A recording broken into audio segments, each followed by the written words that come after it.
Flying over a valley in Afghanistan are two A-10 Warthogs. An A-10 is a heavily armored, low-flying, slow aircraft designed to provide ground cover for troops on the ground. And on this night, it's a very, very cloudy night. There's storms in the area. And these two planes hanging up above, just waiting in case anybody down below needs help. Up there, it's gorgeous. The moon is bright. There's thousands of stars in the sky. The clouds look like the snow had just fallen. Down below in the valley, however, there were 22 Special Operations Forces troops trying to make their way through the country, and they could feel that something was wrong. They felt uneasy. One of the pilots up above, call sign Johnny Bravo, and yes, he stands like this. He could feel their unease listening to them over the radio, so he decides he was going to go down below the cloud and just have a look. He tells his wingman, hang out up here, I'll go see what there is. And he points his plane down into the clouds. And as he's going through the clouds, the call comes over the radio. Troops in contact. Troops in contact is what they say when they come under effective fire. It means they're in trouble. So now Johnny Bravo points his plane straight down. The plane's getting thrashed about in the turbulence. And when he comes out below the clouds, he's less than 1,000 feet off the ground, and he's flying in a valley, cliffs on both sides. Now, this is only 2002, and the planes were not yet equipped with ground-hugging radar, and worse, they were using old Russian maps. That's all they had at the time. And the sight that greets him is something like he's never seen before, not in training and not in the movies. He sees tracer fire coming from all sides of the valley, pointed right in the middle where the American forces are. And so he picks a point and starts to lay down suppressing fire. And he's flying, and he's in danger of hitting the cliff, of course. He knows his speed, he knows his distance from the map, and he literally counts out loud while he lays down the suppressing fire. 1, 1,000, 2, 1,000, 3, 1,000, 4, 1,000, 5, 1,000. Pulls hard on the stick, pulls back up into the cloud, comes down around again. 1, 1,000, 2, 1,000, 3, 1,000, 4, 1,000. Good hits, it says over his radio. And again, he comes around. 1, 1,000, 2, 1,000, 3, 1,000, 4, 1,000, 5, 1,000. He runs out of ammunition. Fuel is fine. Flies back up to the top of the cloud, tells his wingman, you need to get down there. His wingman isn't sure about the conditions, so the two of them fly back down together.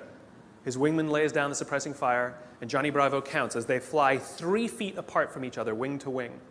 1, 1,000, 2, 1,000, 3, 1,000, 4, 1,000, 5, 1,000, up and around again. 1, 1,000, 2, 1,000, 3, 1,000, 4, 1,000, 5, 1,000. That night, 22 Americans went home alive with 0 casualties. My question is where do people like Johnny Bravo come from? Who are they? Who would risk their lives for others so that they may survive? I asked Johnny Bravo.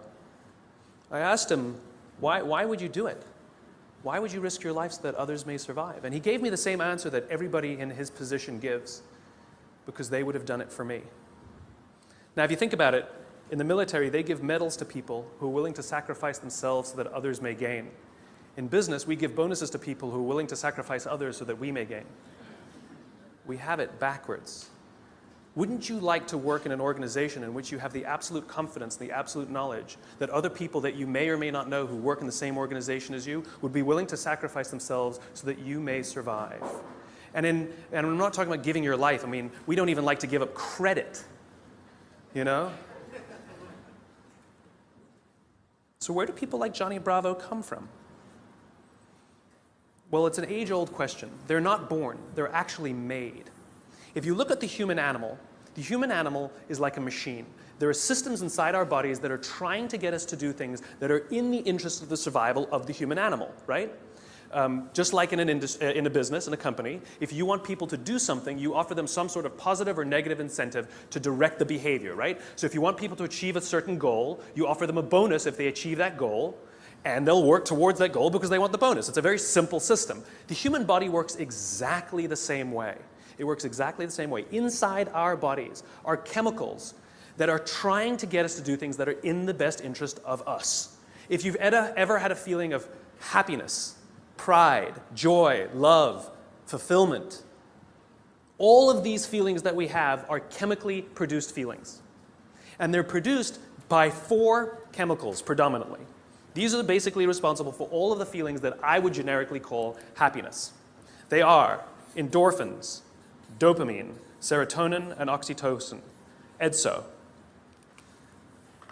These two chemicals, endorphins and dopamine, I like to call these the selfish chemicals because you don't really need anybody's help to get them, right? Let me tell you a little bit about what they are. Endorphins. Endorphins are designed to do one thing and one thing only: mask physical pain. That's it. That's what they do. If you're a runner, if you've ever gone and done heavy exercise, you've heard of an endorphin rush or a runner's high.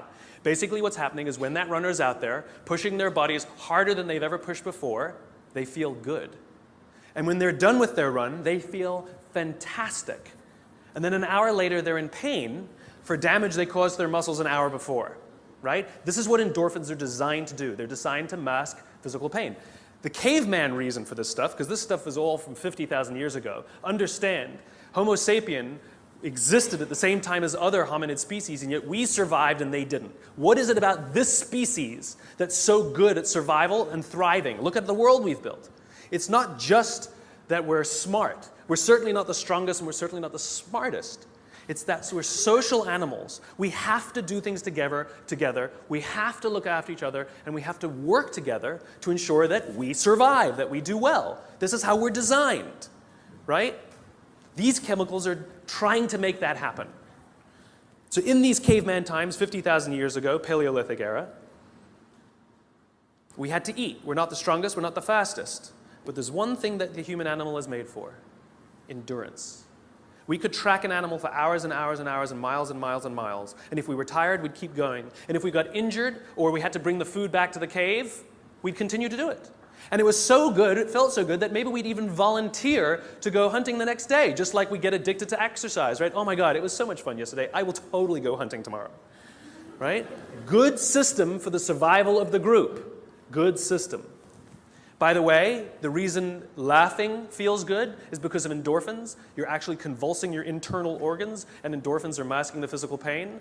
I'm sure everybody here has laughed so much that the endorphins eventually run out and you go, stop, stop, it hurts. Endorphins, they feel good.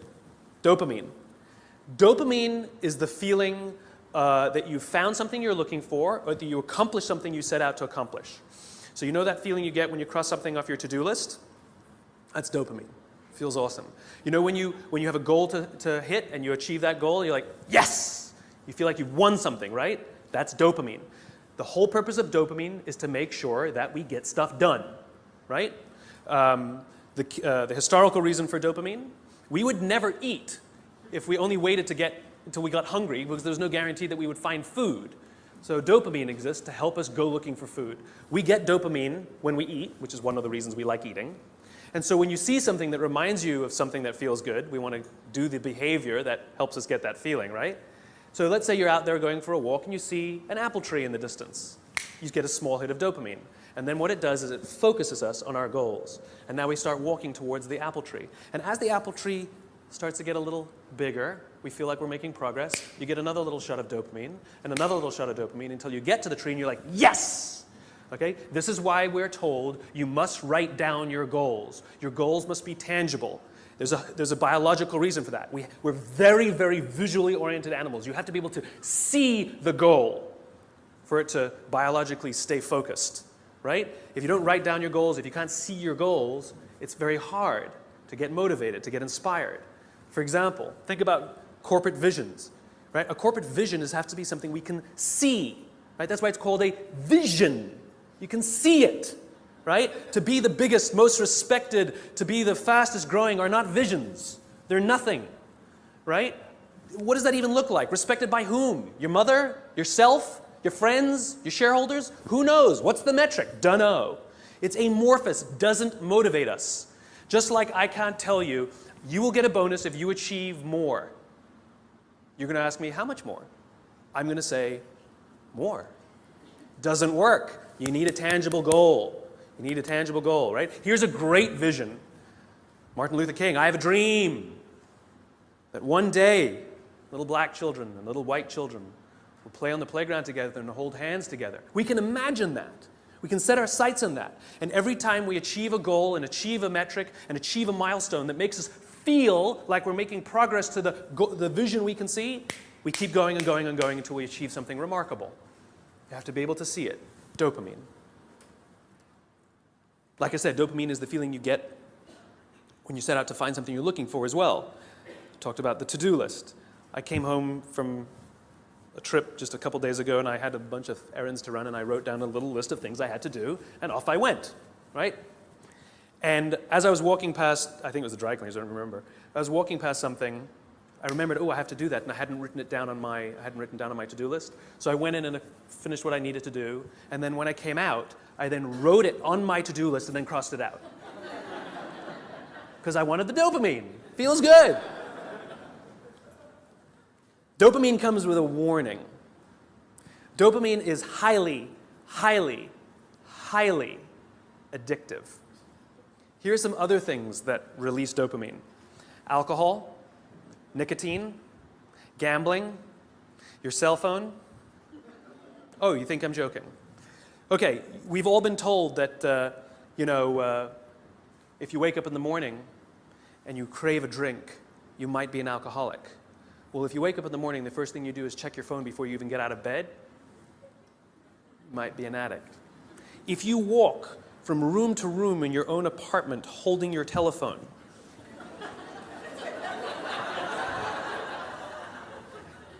you might be an addict. When you're driving in your car and you get a text and your phone goes beep. We hate email, true. We love the beep, the buzz, the ding. Oh. Right? You'll be there in 10 minutes, and yet you have to look at it right now. You might be an addict. And even if you read it and it says, are you free for dinner next Thursday? And you have to reply immediately, you can't wait the 10 minutes, you might be an addict. And for all you Gen Ys out there who like to think that you're better at multitasking because you grew up with the technology, then why do you keep crashing your cars when you're texting? You're not better at multitasking, you're better at getting distracted. In fact, if you look at the statistics, ADD and ADHD have, diagnoses of ADD and ADHD have risen 66% in the past 10 years. Okay, ADD and ADHD is a frontal lobe disorder, right? Are you telling me out of nowhere 66% of our youth have a frontal lobe problem? Where did that come from? No, it's a misdiagnosis, right? What are the symptoms of a dopamine addiction to technology? Distractibility, inability to get things done, easily distracted, shortness of attention. It's all the same thing, so we misdiagnose things. It's the addictive quality of dopamine. We can also get addicted to performance in our companies when all they do is give us numbers to hit, numbers to hit, numbers to hit, and a bonus you get, and a bonus you get, and a bonus you get. All they're doing is feeding us with dopamine, and we can't help ourselves. All we do is want more, more, more. It's no surprise that the banks destroyed the economy, because one of the things we know about dopamine addict is they will do anything to get another hit, sometimes at the sacrifice of their own resources and their relationships. Ask any alcoholic, gambling addict, or drug addict. Ask them how their relationships are doing and if they've squandered any of their resources. It's an addiction. Dopamine is dangerous if it is unbalanced. It is hugely helpful when in a comfortable and balanced system, but when unbalanced, it's dangerous and it's destructive. You don't need anybody's help to get these. Go for a run, achieve your goals, you'll get dopamine. You'll get endorphins. But you won't have any feeling of fulfillment or love or trust. That's where these come in. These are attempting to manage these. This is what makes our society great. This is where people like Johnny Bravo come from. It's because of these two chemicals that leaders really fulfill their great responsibility.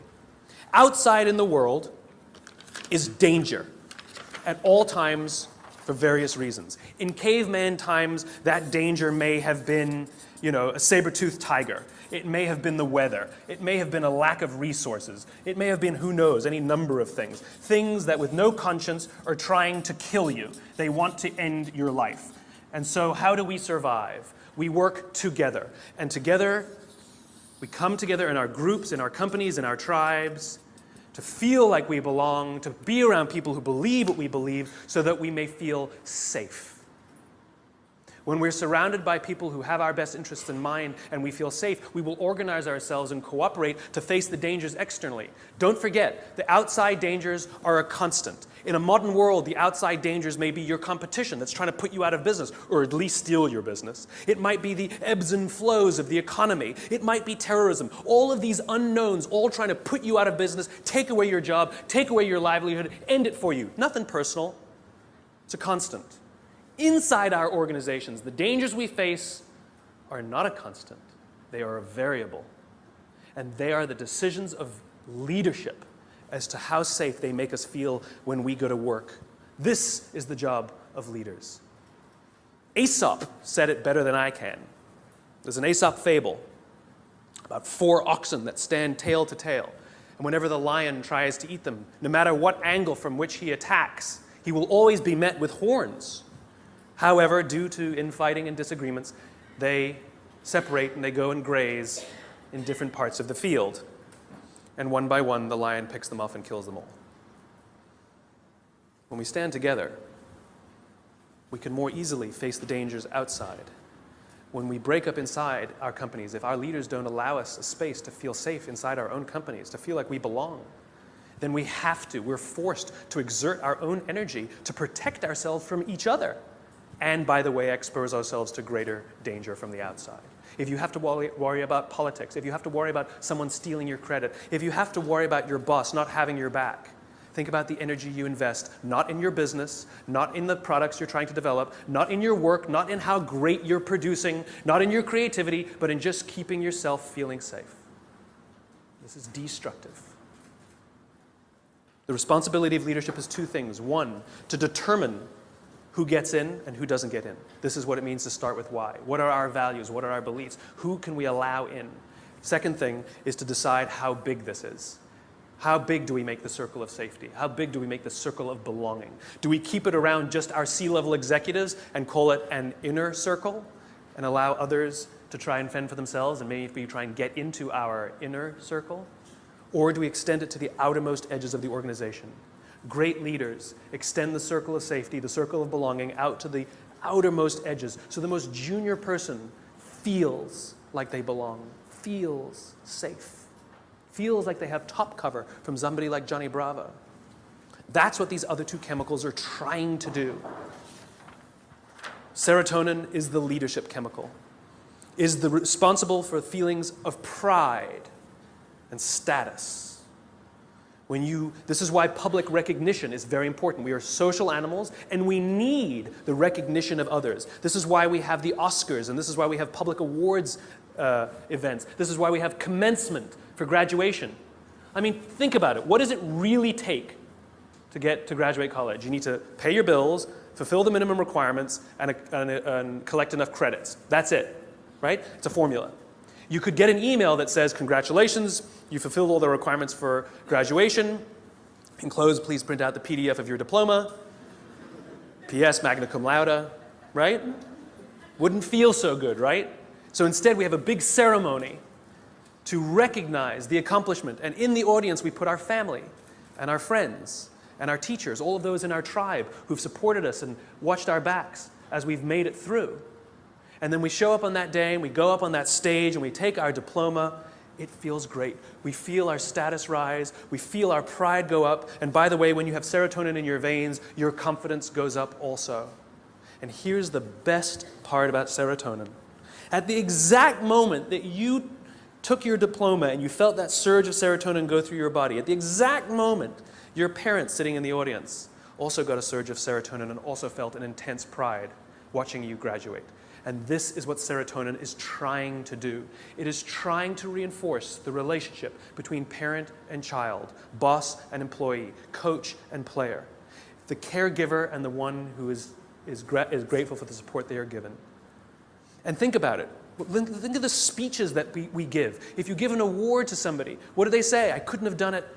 I thank God. I thank my parents. I thank my coach. We thank the person who we believe was looking out for us.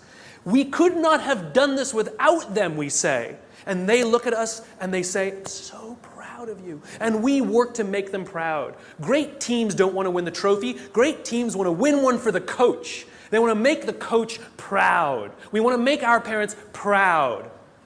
And it raises our status, and it raises our confidence, and it feels good, and we in turn will look after others so that they may accomplish the same. This is what serotonin is trying desperately to do. The problem is you can trick serotonin. We live in a materialist society, so we judge status very often in our country based on how much money you make, right? So any conspicuous display of wealth raises your status. This is why they put the logos on the outside. No good on the inside, nobody can see them. We want the red line of our Prada glasses. How good, you own a pair of designer shoes, how good does it feel to put on your Gucci shoes?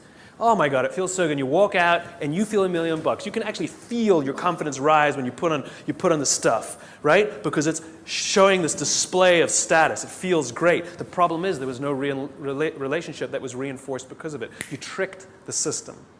That's why we keep trying to accomplish things and accumulate more and more material goods, and yet we never feel successful because there was no relationship. We tricked it. We gamed it.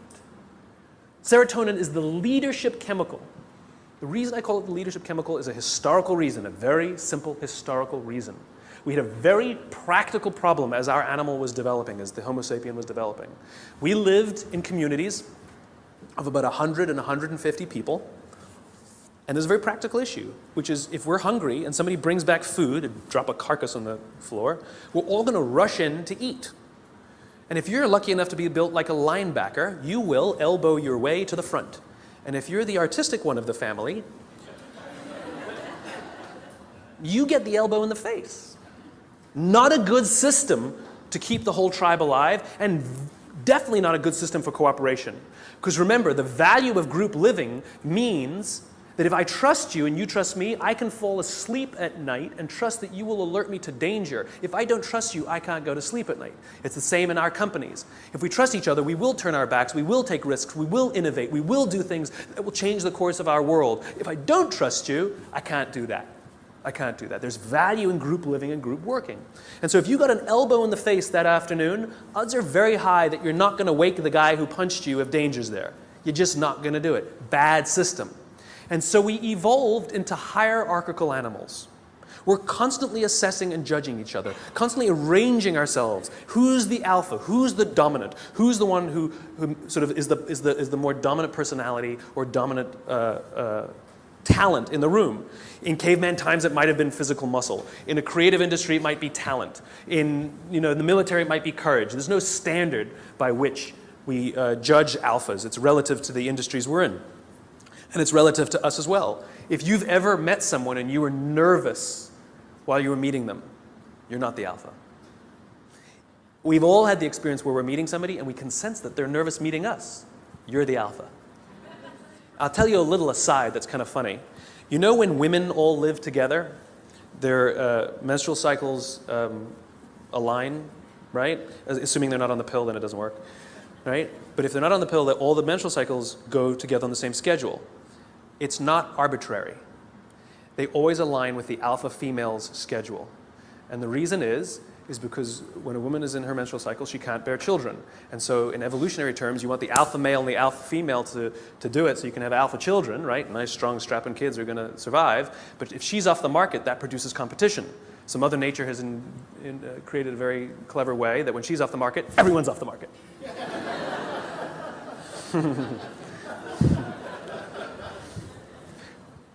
Back to the talk. So we're constantly judging and assessing each other who's alpha, right? And what we do is when we assess that someone else is the alpha, we voluntarily take a step back and allow them to eat first. Alphas get first choice of meat and first choice of mate. Good system. Good system. The alpha gets to eat first. The rest of us may not get the best cut of meat, but we will get to eat eventually and we won't get an elbow in the face. Good system. We'll happily alert them to danger later. Good system. This is why we're constantly trying to raise our status, is because there are benefits to being the alpha. People will do things for us and step back and offer us favors, right? To this day, we're perfectly comfortable giving special treatment to our alphas. No one has a problem that your boss makes more money than you. You might think he's an ass, but you don't have a problem that he makes more money. Nobody has a problem that somebody who outranks us at work has a bigger office than us. Doesn't offend us. It is deeply ingrained in us. We happily step aside and allow our alphas first choice of meat and first choice of mate. It's good to be the king. There are advantages that come with being the alpha. You get special treatment. You get to eat first. People show you love and respect. It boosts the serotonin. You walk around like this. It boosts your confidence. It's awesome. But it comes at a cost. You see, the group is not stupid. We're not giving all of that stuff away for free. Leadership, alpha, comes at a cost. You see, we expect that when danger threatens us from the outside, that the person who's actually stronger, the person who's better fed, and the person who is actually teeming with serotonin and actually has higher confidence than the rest of us, we expect them to run towards the danger to protect us. This is what it means to be a leader. The cost of leadership is self-interest. If you're not willing to give up your perks when it matters, then you probably shouldn't get promoted. You might be an authority, but you will not be a leader. Leadership comes at a cost. You don't get to do less work when you get more senior. You have to do more work. And the more work you have to do is put yourself at risk to look after others. That is the anthropological definition of what a leader is. This is why we're so offended by these banker boys who pay themselves astronomical salaries. It has nothing to do with the number. It has to do with the fact that they have violated a deep-seated social contract. We know that they made all of that money and allowed their people to be sacrificed. In fact, they may have sacrificed their people for the money. If I told you we're going to give $150 million to Nelson Mandela, would anyone have a problem with that? Nope. $250 million to Mother Teresa. Got an issue with it? Nope. It's not the number. It's not the amount of money they make. It's that we are deeply and viscerally offended that we know that we allowed them to have this alpha position and they did not fulfill their responsibility of the alpha. They're supposed to sacrifice themselves for us. Never sacrifice us for themselves. This is why we're angry and offended and don't trust them. They fail.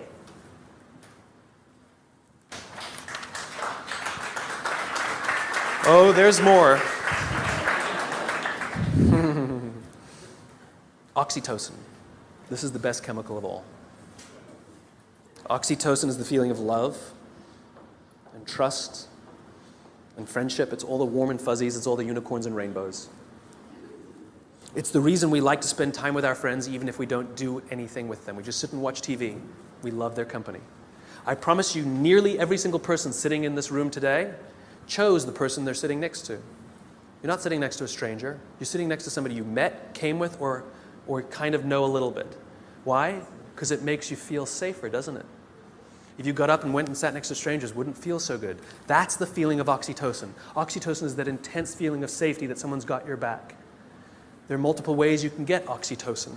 One way to get it is physical contact. Hugging feels wonderful, right?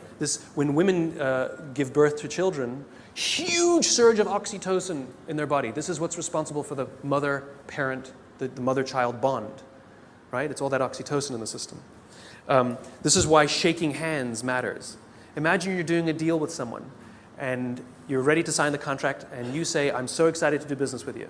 And they go, I don't need to shake, let's sign the contract, I'm also excited to do business with you. And you go, great, well let's shake on it then.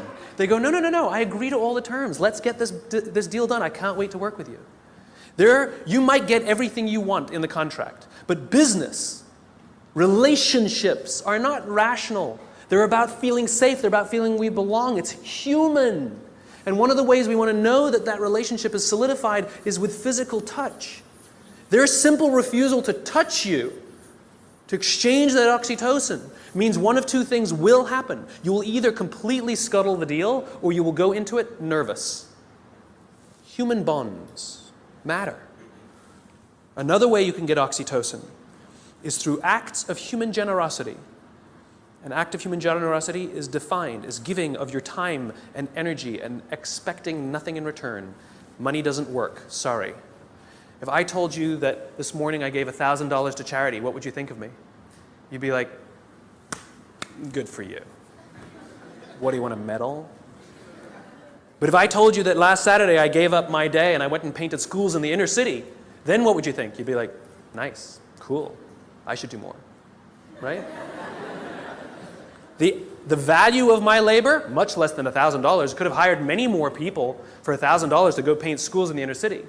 But you see, as human beings, we put a premium on time because it is an equal commodity and it is a non-redeemable commodity. You spend money, you make money. You spend time, you'll never get it back. Some of you are sitting in this room right now saying, I will never get this time back. I got nothing for you. So we put a premium on people who give us their time and energy. A leader who says to you, I'll pay for something for you, is not a leader. A leader who comes and sits down next to you and says, how can I help you, is a leader. I was talking to some oil executives, and they were trying to convince me that they really care about how fulfilled and how happy their employees are at work, to which I said, no, you don't. And they said, no, we do. And I said, no, you don't. And they said, yeah, we do. You see how this went. And I said, I bet you hired some high-priced consultancy to come and do a web survey about whether people like their jobs or not. And they said, well, we didn't hire a consultancy. I said, okay, so it's kind of like sending your son an email, right? Dear son, your mother and I care that you feel like a valuable part of this family. Please tell us candidly what we can do better so that you feel like you belong here because we really love you. Love, Dad. Or you go into his room, you sit on his bed, and you say, hey, son, your mom and I really care that you feel like a valuable member of this family. Please tell us candidly what we can do better because we want you to feel like you belong and we really love you. Same words, same intention, same desire. The difference is one you gave time and energy and the other one you didn't. This is the problem with email. It's too easy. It's too easy. There's no time and energy expended. It's too easy. Don't feel anything. If I come to your house for dinner and you make me a lovely dinner, the next day I send you a very nice thank you email, what a wonderful host you are. Or 3 days later, you receive a handwritten note from me with the exact same words that were written in the email. Which one makes you feel better? Handwritten note. The sentiment was the same, the words were the same. The difference is one took a little more time and a little more energy. Leaders are the ones who give us their time and give us their energy, not the ones who give us their money. It doesn't count, it doesn't work, just biologically doesn't work. This is how you get oxytocin, doing nice things for people that require that you sacrifice a little bit of time, a little bit of energy, something you will never get back. And if you expect something in return, then you weren't really giving in the first place. You take someone out for dinner because you want them to hire you, you're not really taking them out for dinner. You want something in return. It's just a protracted transaction. It's not relationship building. It's nonsense. I was walking down the streets of New York, true story, and the guy in front of me, his backpack opened and a bunch of paper spilled out on the street. Didn't think much of it. I bent down, gathered the papers up, handed them back to him, and pointed out that his bag had opened. I did a small act of generosity for somebody. I got a small burst of oxytocin. I felt good. Also, the person on the receiving end of the act of generosity feels good. They get a shot of oxytocin. He felt good. He says thanks. I get to the end of the block, and I'm standing waiting to cross the street. And a guy who also happens to be standing waiting to cross the street turns around, true story, turns around and says to me, I saw what you did back there. That was really cool. As it turns out, witnessing acts of human generosity release oxytocin. Remember, our bodies are trying to get us to repeat behaviors that are in our best interest, and it's making us feel good when we see or do acts of human generosity so that we will do them. In fact, the more oxytocin you have in your body, the more generous you actually become. In other words, the more you do, the more you want to do. It gets better than that. Lots of oxytocin in your body inhibits addiction. It makes it very difficult to get addicted to something when you have lots of oxytocin in your body. It actually inhibits addiction. It boosts your immune system. It makes you healthier. That's why happy people live longer. It's why couples live longer. Oxytocin, it actually is good for us. It increases our ability to solve problems. It increases our creativity. It's really good for us, and it's not addictive. It just feels great. It takes time to build up, though. You know, if I went on a date with a girl the other day, it was a first date, we totally got along great, we're going to get married. Why are you laughing? That's my social life. The reason you laugh is because you inherently know that I cannot form a bond of trust strong enough to get married in 7 days. You know that. Why don't you go on a couple more dates? Right? Inherently you know that. Right? But if I told you that I've been dating somebody for 7 years and we're not married yet, what do you say? What's wrong?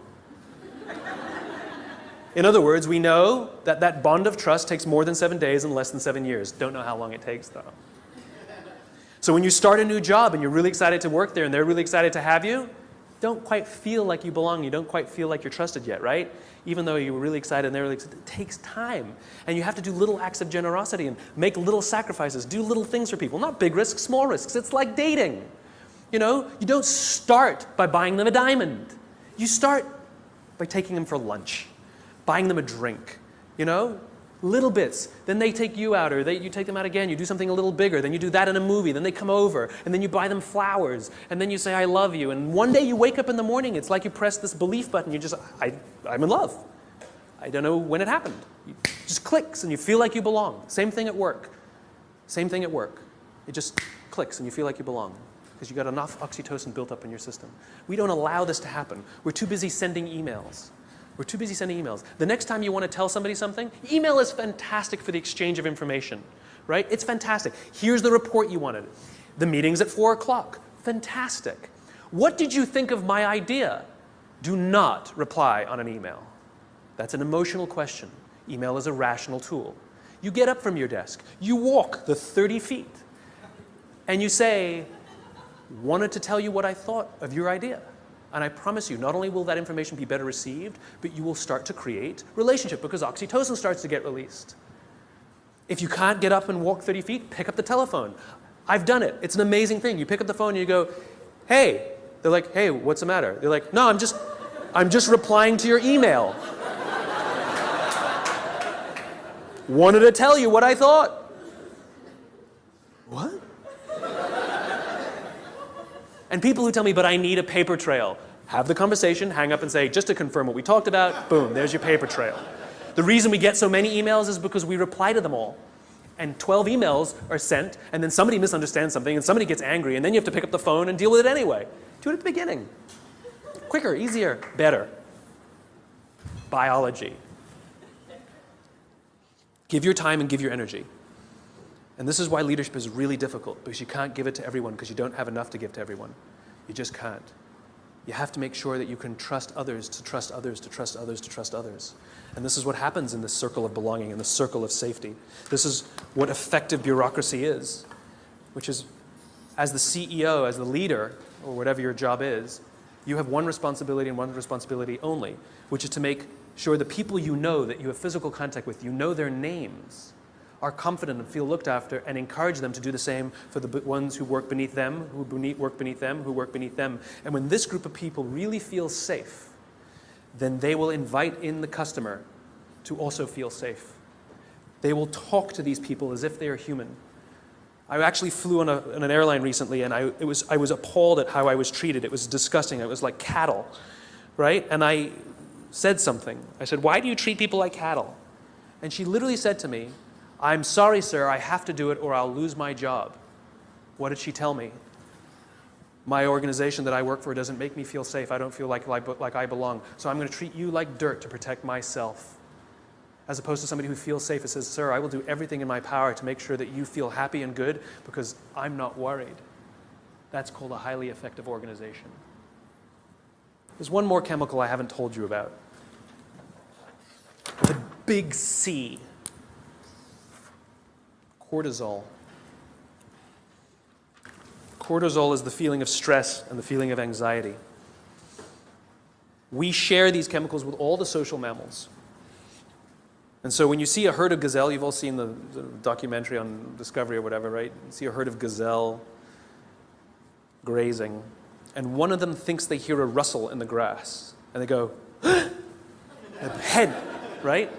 That's what cortisol does. Cortisol is designed to keep us alive. It is the first stage of fight or flight. It makes us paranoid. It makes all of our senses hyper-attuned to look for danger. It injects glucose into our muscles to make us stiff and ready to go in case we need to fight or flight. It increases our heart rate like crazy, right? And it makes us start looking. It makes us paranoid to find the danger. And the cool thing about cortisol when you work in a social environment is if other people sense that you're nervous, they get nervous. So all the other gazelle go, they didn't hear anything. They just saw Steve over there get really freaked out. And so they got all freaked out. And now they all start looking for the danger. Good system. And one of them, who didn't even hear the initial rustle in the grass, sees the lion, runs, they all run, they all live another day. Good system. So that when we go to work and somebody says, I think there's going to be layoffs, all of us are like, what do you mean? Wait, there's going to be, we're all paranoid now. We're all freaked. I shouldn't have talked in that meeting. We start to get crazy. We start to get paranoid. Our hearts start to race. That's what cortisol does. It's trying to keep us alive. You wake up in the middle of the night, you hear a bump in the middle of the night. What's the first thing you do? You wake the person next to you. And then what do? They go, and if there's nothing there, you go and trust your eyes, right? You go looking for it. We're visual animals, right?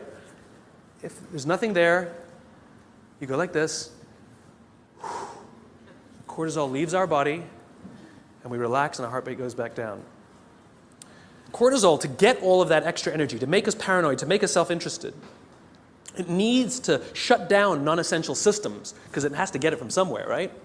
So it shuts off things like growth. You don't need your fingernails to grow at that moment. It shuts it off. The other thing it shuts off is our immune system. Don't need it in that moment. The problem is you're not supposed to have cortisol in your system all the time. You're supposed to have it in and then gone. And when we go to work in a place that doesn't make us feel like we belong, that doesn't make us feel safe when we're at work, guess what? We got little bits of cortisol dripping in our body. Drip, drip, drip, drip. Makes us paranoid. Drip. I know my boss hates me. I know he hates me. He hates all my ideas. I know it. Drip, drip. It makes us self-interested. One of the things cortisol does, it inhibits the release of oxytocin. Biologically, if you work in a high-stress environment where you don't feel safe, you are biologically less empathetic and less generous. We don't care about each other because we're too busy trying to protect ourselves. Drip, drip, drip. Our immune systems are now compromised. Drip, drip, drip. We live in a country with some of the best medical education in the world, some of the best medical systems in the world, some of the best doctors in the world, some of the best hospitals in the world, some of the best medicines in the world. Please explain to me why diabetes is on the rise, heart disease is on the rise, some cancers are on the rise. It ain't partially hydrogenated oils. Our jobs are killing us. And the people who are responsible are the leaders.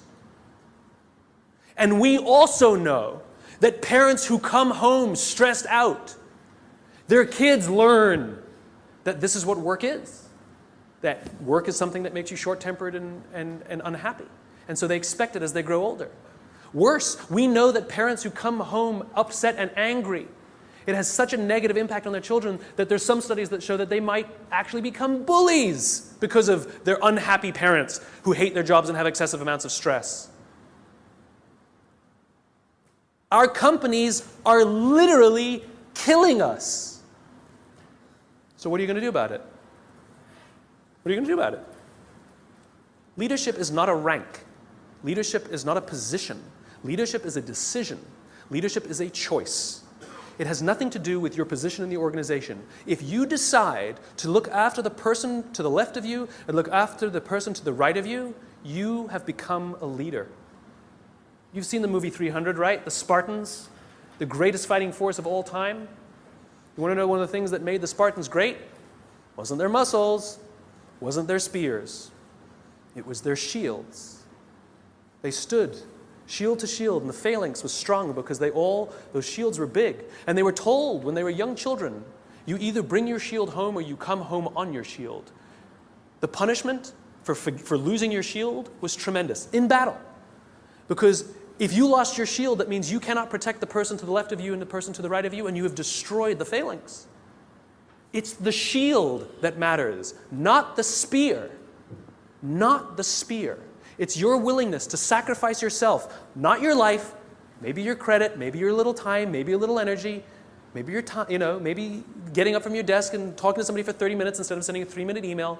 It's your willingness to sacrifice for someone, to hold that shield up so that they feel safe, that makes you a leader.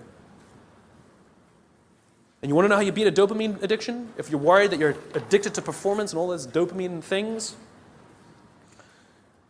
Alcoholics Anonymous has been highly effective for decades, 80-something years. We all know the first step of the 12 steps. We joke about it, right? Admit you have a problem. Do you know the 12th step? Don't say, it's supposed to be anonymous. I'll tell you what the 12th step is. Alcoholics Anonymous knows that if you master all 11 steps, but not the 12th, you will drink again. If you master the 12th step, you will beat the disease. What's the 12th step? The 12th step is the commitment to help another alcoholic. Service. Service to another. Oxytocin wins. Serotonin wins. The more we look after each other, the safer we feel, the more we feel like we belong, and the more we will work together to confront the dangers outside. Do this for others, and others will become Johnny Bravo. Thanks very much. I have 5 little rules that you can follow as you find your spark and bring your spark to life. The first is to go after the things that you want. Let me tell you a story. So a friend of mine and I, we went for a run in Central Park. The Roadrunners organization, on the weekends, they host races. And it's very common at the end of the race, they'll have a sponsor who will give away something, apples or bagels or something. And on this particular day, when we got to the end of the run, there were some free bagels. And they had picnic tables set up, and on one side was a group of volunteers. On the table were boxes of bagels, and on the other side was a long line of runners waiting to get their free bagel. So I said to my friend, let's get a bagel. And he looked at me and said, the line's too long. And I said, free bagel. And he said, I don't want to wait in line. And I was like, free bagel. And he says, nah, it's too long. And that's when I realized that there's 2 ways to see the world. Some people see the thing that they want, and some people see the thing that prevents them from getting the thing that they want. I could only see the bagels. He could only see the line. And so I walked up to the line.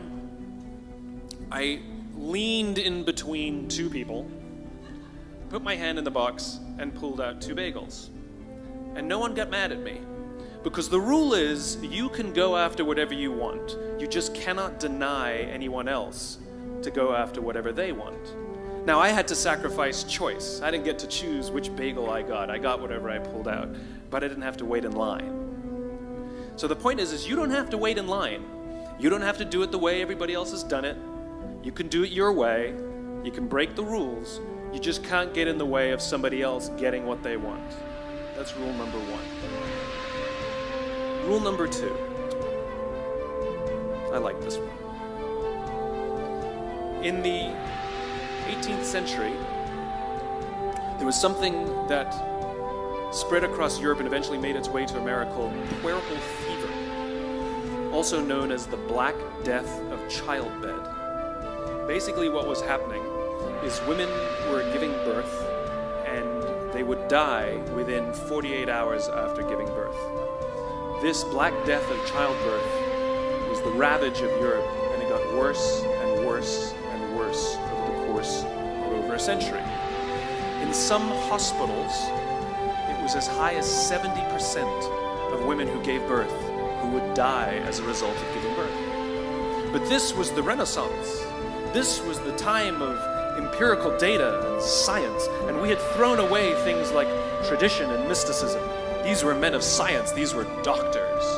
And these doctors and men of science wanted to study and try and find the reason for this Black Death of childbed, and so they got to work studying, and they would study the corpses of the women who had died. And in the morning they would conduct autopsies, and then in the afternoon they would go and deliver babies and finish their rounds.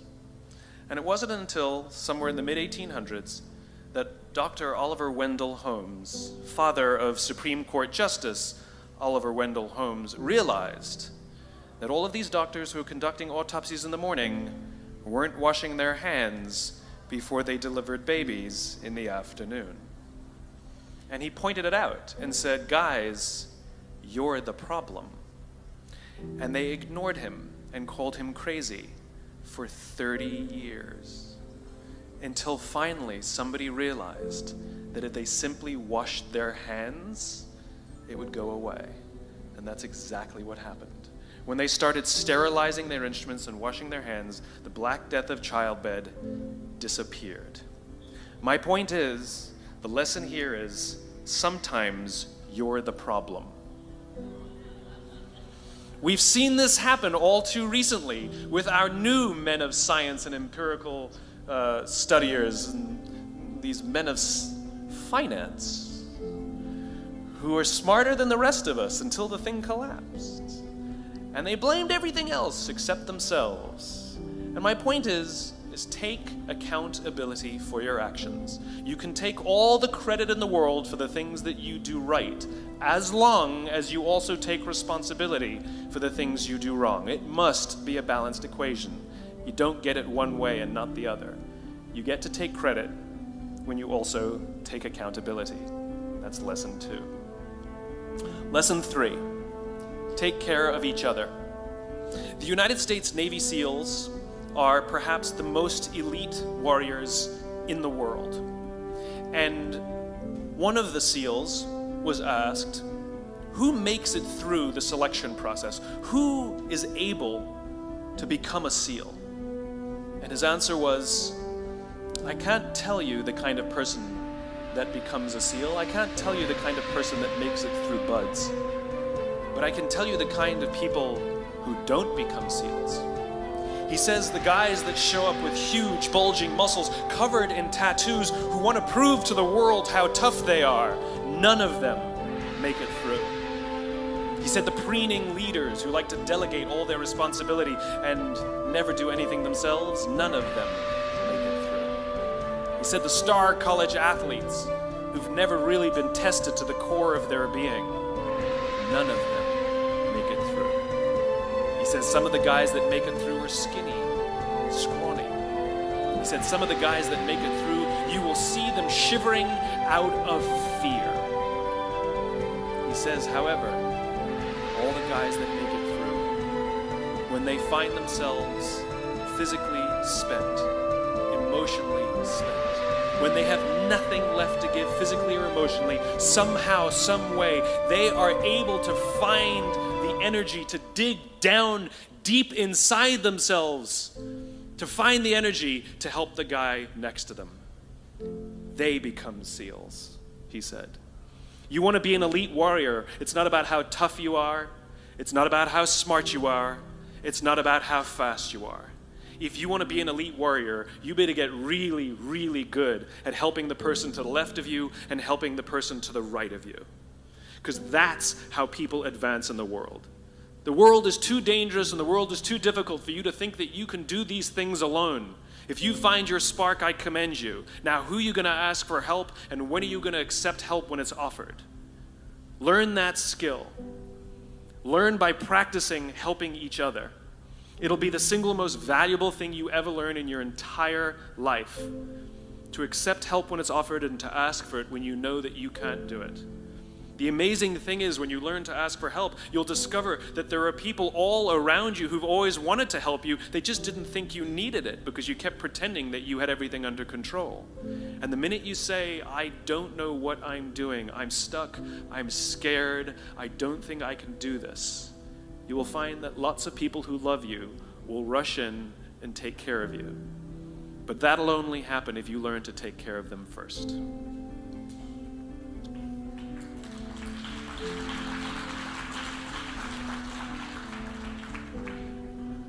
Lesson 4. Nelson Mandela is a particularly special case study in the leadership world because he is universally regarded as a great leader. You can take other personalities, and depending on the nation you go to, we have different opinions about other personalities. But Nelson Mandela across the world is universally regarded as a great leader. He was actually the son of a tribal chief. And he was asked one day, how did you learn to be a great leader? And he responded that he would go with his father to tribal meetings. And he remembers 2 things when his father would meet with other elders. 1, they would always sit in a circle. And 2, his father was always the last to speak. You will be told your whole life that you need to learn to listen. I would say that you need to learn to be the last to speak. I see it in boardrooms every day of the week. Even people who consider themselves good leaders, who may actually be decent leaders, will walk into a room and say, here's the problem, here's what I think, but I'm interested in your opinion, let's go around the room. It's too late. The skill to hold your opinions to yourself until everyone has spoken does 2 things. 1, it gives everybody else the feeling that they have been heard. It gives everyone else the ability to feel that they have contributed. And 2, you get the benefit of hearing what everybody else has to think before you render your opinion. The skill is really to keep your opinions to yourself. If you agree with somebody, don't nod yes. If you disagree with somebody, don't nod no. Simply sit there, take it all in, and the only thing you're allowed to do is ask questions so that you can understand what they mean and why they have the opinion that they have. You must understand from where they are speaking, why they have the opinion they have, not just what they are saying. And at the end, you will get your turn.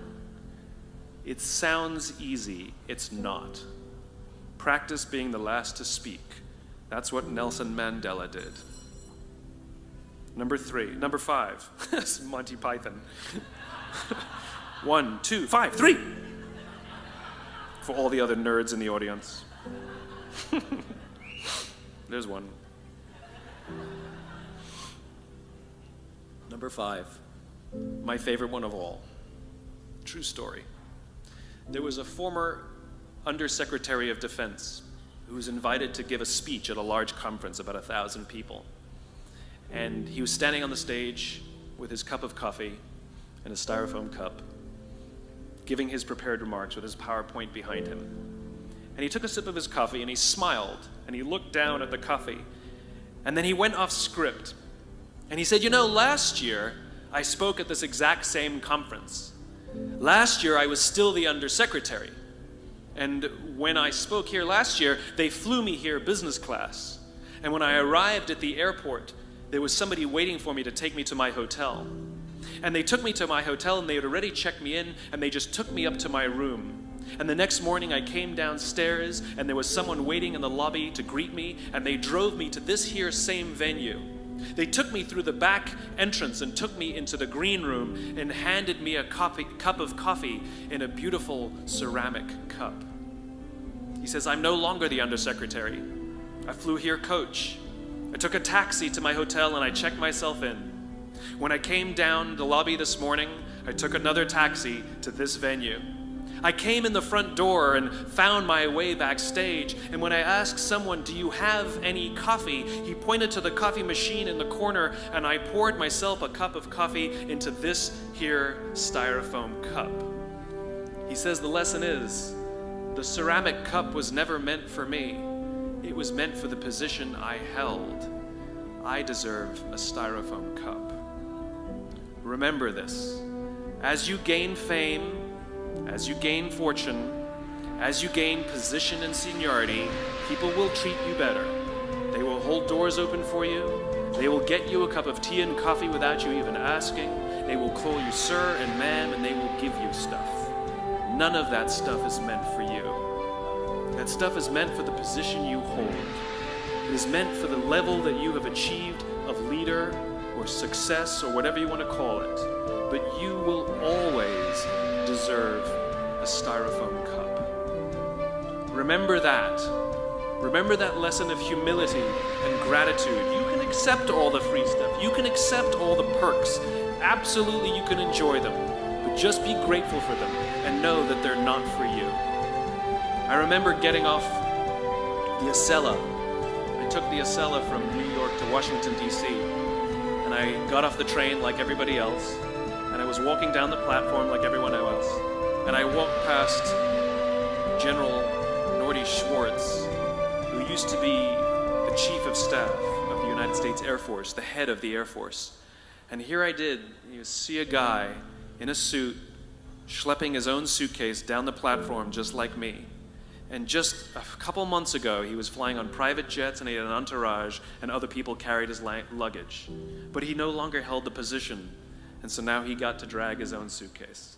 And never did it sort of remind me more that none of us deserve the perks that we get. We all deserve a styrofoam cup. I get invited to speak to a lot of remarkable and fascinating audiences who are doing remarkable things, but they do what they do and I do what I do. And so it's particularly special for me to talk to an audience where I'm one of you and you're one of me. I feel at home here. And I can't tell you how wonderful everybody has been as I've been walking around, so thank you. This one's very special for me. The concept of entrepreneurship is also interesting to me. I think there's a lot of people who like to say, I'm an entrepreneur, but most don't really know what it means. An entrepreneur sees what they want and they set out to get it. A non-entrepreneur sees the things that prevent them from getting what they want. And that's the difference. That's the difference. At the end of the day, an entrepreneur is a problem solver. They are not turned off by long lines. They are not turned off by things that will get in the way. They are not turned off by things that will make things difficult. They see what they want and they find a way to get it. They don't do it in a way that hurts anybody. They don't do it in a way that denies anybody else their desire to get what they want. They don't judge others for doing it the other way. They might make them uncomfortable, but they don't judge them. But they get what they want, but first, they have to know what they want. And the question is, what do you want? You want to build a business? You need employees. If you have employees, you have people who are going to help your business. Think about it. At the end of the day, you're asking them to help build your dream. You're asking them to come on board and help you get what you want. Even if they're not employees, they're just friends, supporters. Why should they help you? This is what it means to be a leader. So let's define a leader. What is a leader? A leader is just that. It's one who leads. But a leader, to be a leader, must have followers.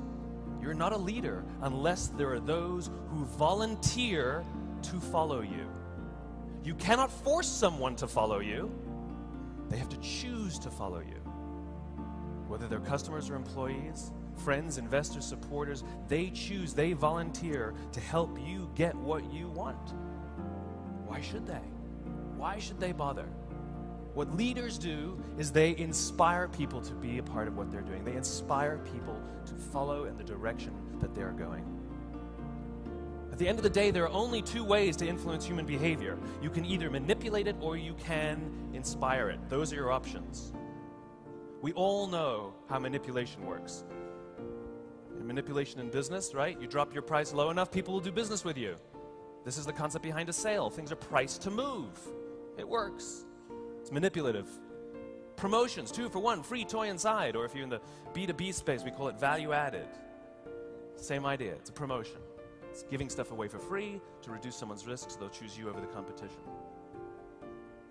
We see manipulation a lot in marketing. Fear, wonderful manipulator. Any parents in the audience, you know exactly what I'm talking about. Fear is a wonderful manipulator. You can get people to do all kinds of things. We're often told you have to be aspirational. Yes, it's good to be positive, but it's still a manipulation. I like to joke that you can get people to join the gym with an aspirational message, but to get them to go 3 days a week, that requires a little bit of inspiration. Or what a lot of organizations like to call innovation. It's really novelty, right? Because real innovation changes the course of industries, if not society. The fax machine, the microwave, the light bulb, iTunes, that's real innovation. Adding a camera to your cell phone, wonderful feature, not an innovation. It is stressful to be a consumer these days. It is stressful to try to decide what to buy when you are bombarded day after day with manipulation from all kinds of organizations. Which TV should I buy? Which cell phone company should I go with? Which IT solution should I get for my office? It's called stress. It's stressful to be a seller as well, however.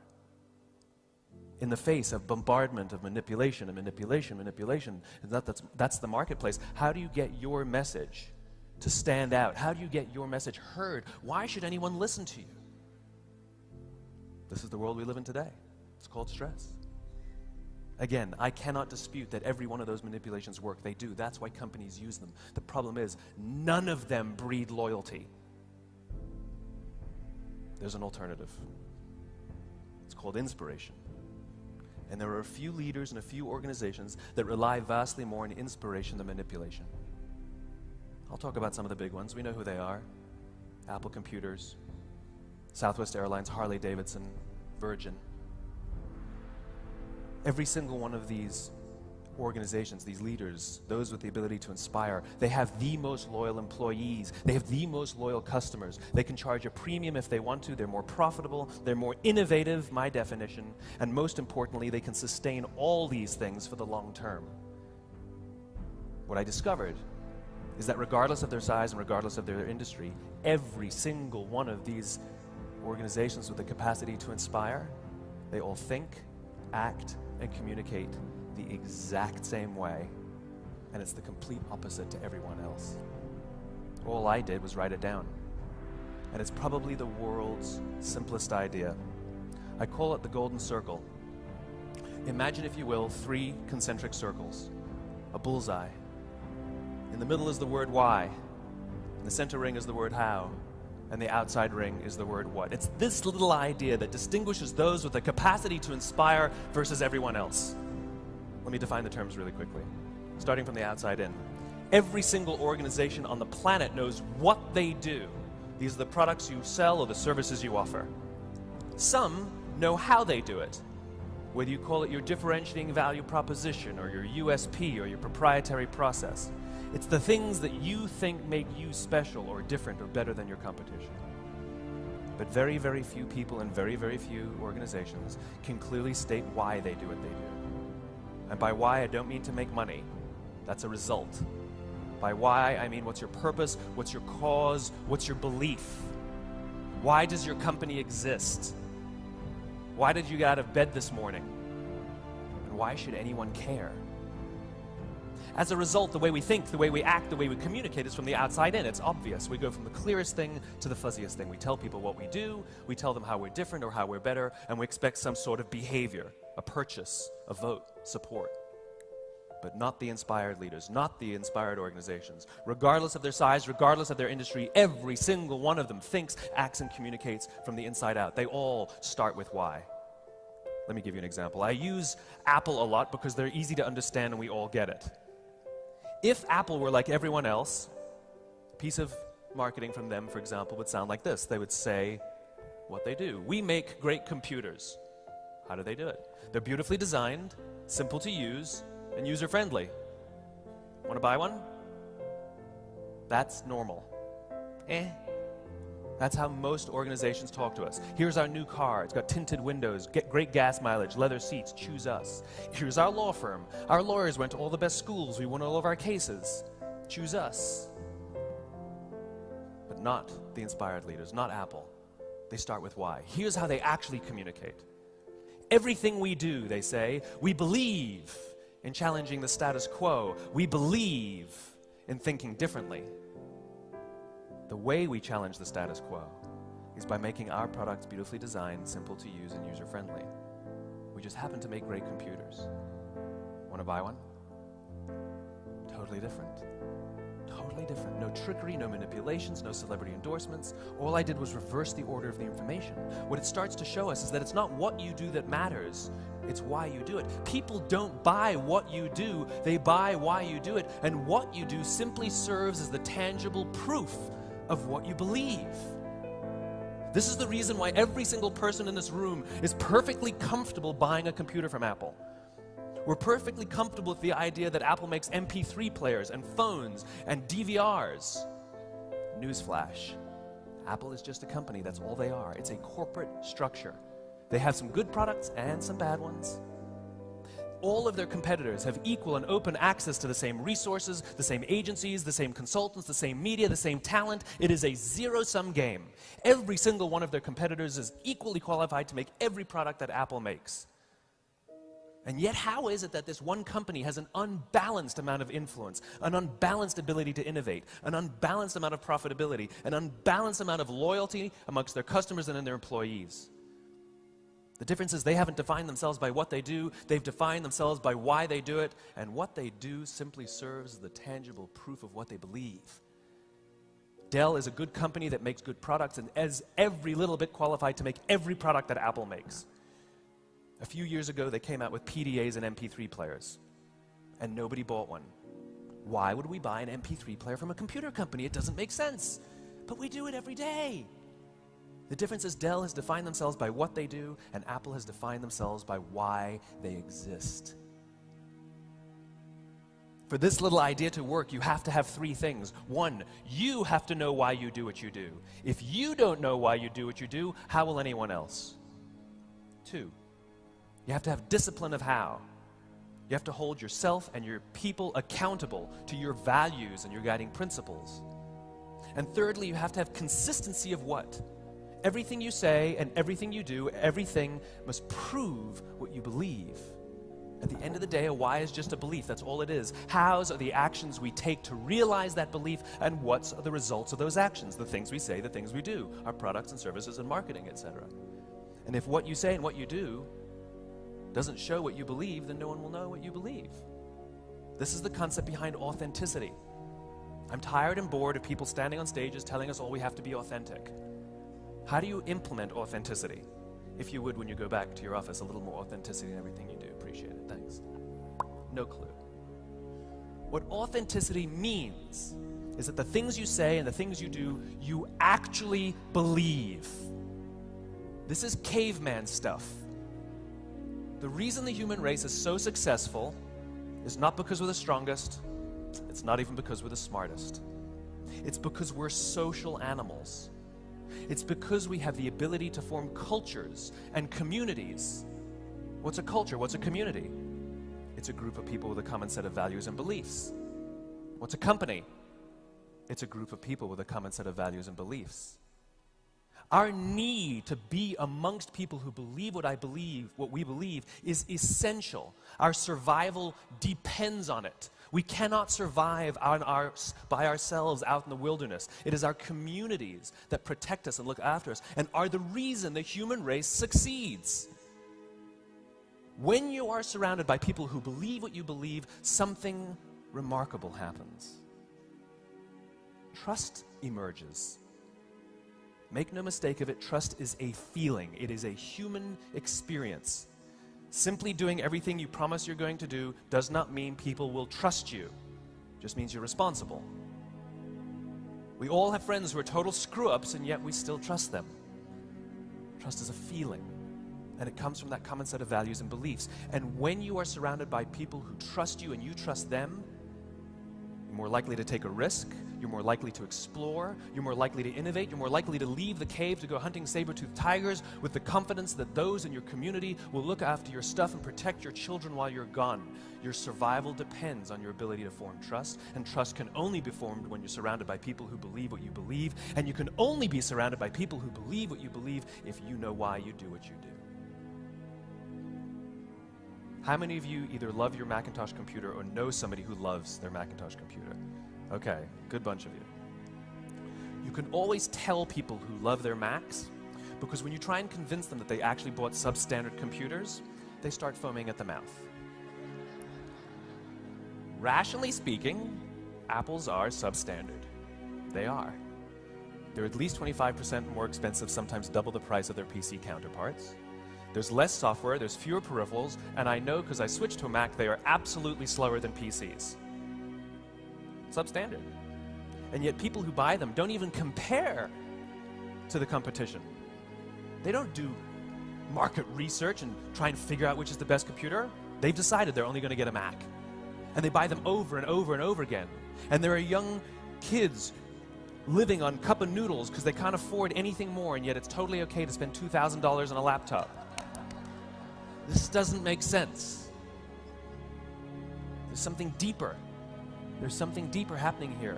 Apple stands for something. The people who are drawn to Apple, the people who believe in the same things that Apple believes, do so not because the computer is rationally better, it's because it becomes a symbol, one of the things that they do that reflects their own beliefs. Every decision we make in our lives as individuals or organizations is a piece of communication. It tells the outside world something about who we are. It's the way we get the word out.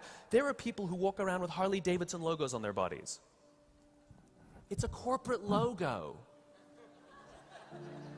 Some of them don't even own the product. But it's no longer a logo. Because Harley is so clear in why they do what they do and what they believe, and they're so disciplined in how they do it, and they're so consistent in what they do, what ends up happening is everything they say and everything they do, their products, their logos become symbols. Symbols of a set of values and beliefs. And the person who puts that Harley logo there, it's nothing to do with the motorcycle. They're telling you something about who they are. This is the reason why people with Apple laptops love opening their laptops on airports. They want everybody to see. And you'll never see somebody with an Apple laptop put a big tiger print sticker over the top of their computer. It'll never happen. Take a PC, we don't care what computer you're using, and you put stickers all over it, make it pretty. Never. It's a piece of communication. The clearer you are about what you believe, the more disciplined you are about how you do things, and the more consistent you are in what you do, everything you say and everything you do then becomes a symbol for that set of values and beliefs. It's biology. It's biology. If you look at a cross-section of the human brain looking from the top down, the human brain evolved into 3 major areas that corresponds with this little idea. The outside area, the what level, is our newest brain, our Homo sapien brain, called our neocortex. The neocortex is responsible for all of our rational and analytical thought and language. The middle 2 sections, why and how, make up our limbic brains. Our limbic brains are responsible for all of our feelings, like trust and loyalty. It's also responsible for all human behavior, all decision-making, and it has no capacity for language. In other words, you can't ask your customers, why do you do business with us? They can't tell you. The part of the brain that controls behavior does not control language. And so we rationalize price, service, quality, features, right? But if you invest all your money in price, service, quality, and features, how come you don't win all the customers? And how come sometimes when you're not the best price, service, quality, or features, you still have loyal customers? There's something deeper going on. This is the reason when you ask those people who love their Macs, why do you love your Mac? They can't tell you. Well, you see, I'm the kind of person who likes to challenge the status quo. And so it's very important for me to surround myself with the people and the products and the brands that prove to the outside world who I believe I am. Biologically, that's what happened. But it happened in the part of the brain that controls feelings, but not language, the part of the brain that controls decision-making. And so they rationalize. It's the user interface. It's the simplicity. It's the design. I'm a creative person, whatever that means. It's the same for us. It's the same for in other circumstances. Why do you love your husband? Why do you love your wife? That's a difficult question. Why do you love your wife? I don't know. That's usually where most people start, right? And then they start rationalizing. She's fun. She's always been there for me. I can count on her. Sounds like a golden retriever. And those aren't necessarily the conditions for marriage. My sister says of my brother-in-law, I love this. It's supposed to be a compliment. My sister says of my brother-in-law, I never imagined I'd marry a guy like him. What she's saying is when I was younger and I made a checklist of all the things that I wanted in my future husband, what, he has none of them. But I love him. And I want to have children with him. And I want to spend the rest of my life with him. It's not rational. We just think it's rational. And again, the part of the brain that controls behavior and decision-making and feelings doesn't control language. This is where gut decisions come from. This is why we say, I don't know, it just felt right. Why do we use the verb to feel to describe a decision? It's because the part of the brain that controls feelings controls decision-making. That's why. There is no part of your stomach that controls decision-making. And it didn't happen in your blood, and it's not in your bones, and you're not following your heart. We ascribe it to all different parts of the body because we can't find the words. It just feels right. And we all know that those are higher quality decisions anyway. When all you can give are the facts and figures as to why you should or shouldn't do something, the highest level of confidence you can give is, I think this is the right decision. That would be biologically accurate. But we all know there are decisions we make in our lives that I know the facts and figures say that we should do that. It just doesn't feel right, though. And you ask the most successful entrepreneurs in the world, what's your secret? They all say the same thing: trusted my gut. Trusted my gut. And when things didn't go well, I knew I should have trusted my gut. Problem is, it's not scalable. Not scalable.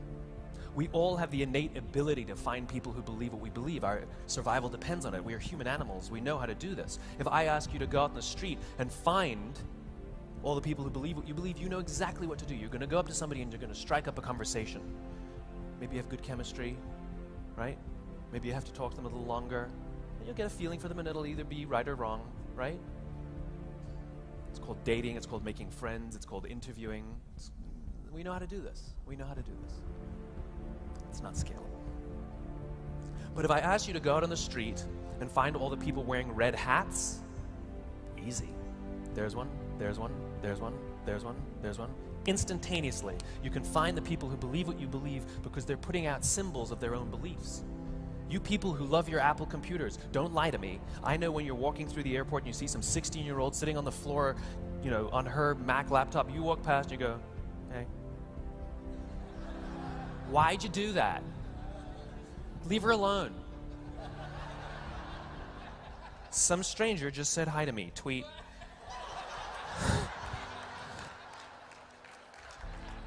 It's because when you see that symbol, that apple, that glowing apple, you're like, oh.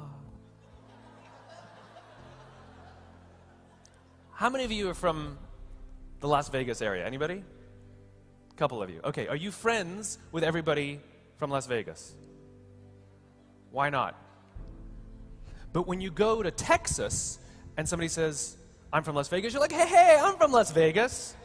And you're best friends.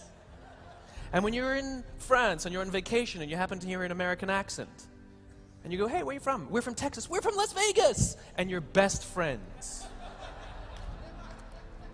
And the reason is because the most basic human desire on the planet is to feel like we belong. Our survival depends on it. And when we are in an environment where we know we don't belong, we seek out anyone who may have some of the same values and beliefs that we have so we can form trust. We can rely on each other. Watch each other's backs. Simply because we share the same values and beliefs. And as you get closer and closer and closer, you want to find those people who believe what you believe. Knowing what you believe means that you can look for the symbols. That Apple logo says something. That Harley Davidson logo says something. And you're either drawn to it or repelled by it. This is good. Leadership is when you have the ability to stand on the street corner and put on your own red hat and simply stand there and go, I got a red hat. I got a red hat. I got a red hat. And all the other people walking past, even though they can't see their own red hats, even though they don't know their why, they're eerily drawn to you. They're eerily drawn to you. There's an inextricable link between leadership and communication. Those who lead are the ones who can clearly communicate what they believe, and those who can clearly communicate what they believe are the ones who lead. And the reason is simple.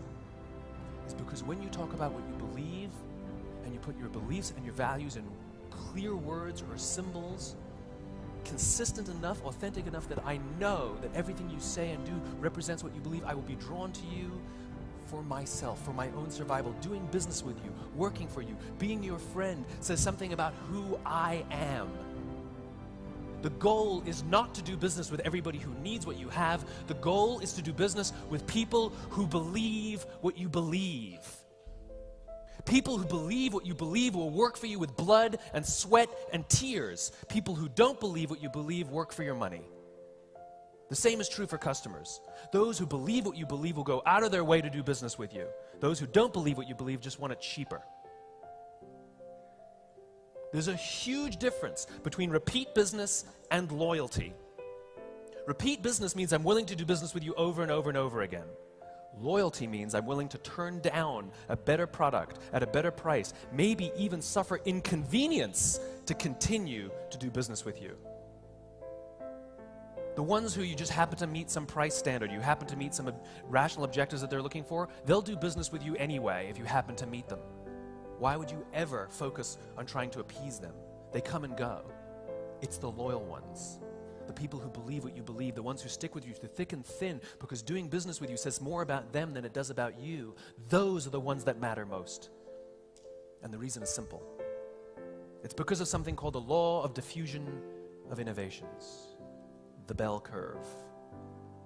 If you don't know the law of diffusion, you definitely know the terminology. If you look at the bell, what it says is the first 2.5% of our population are our innovators.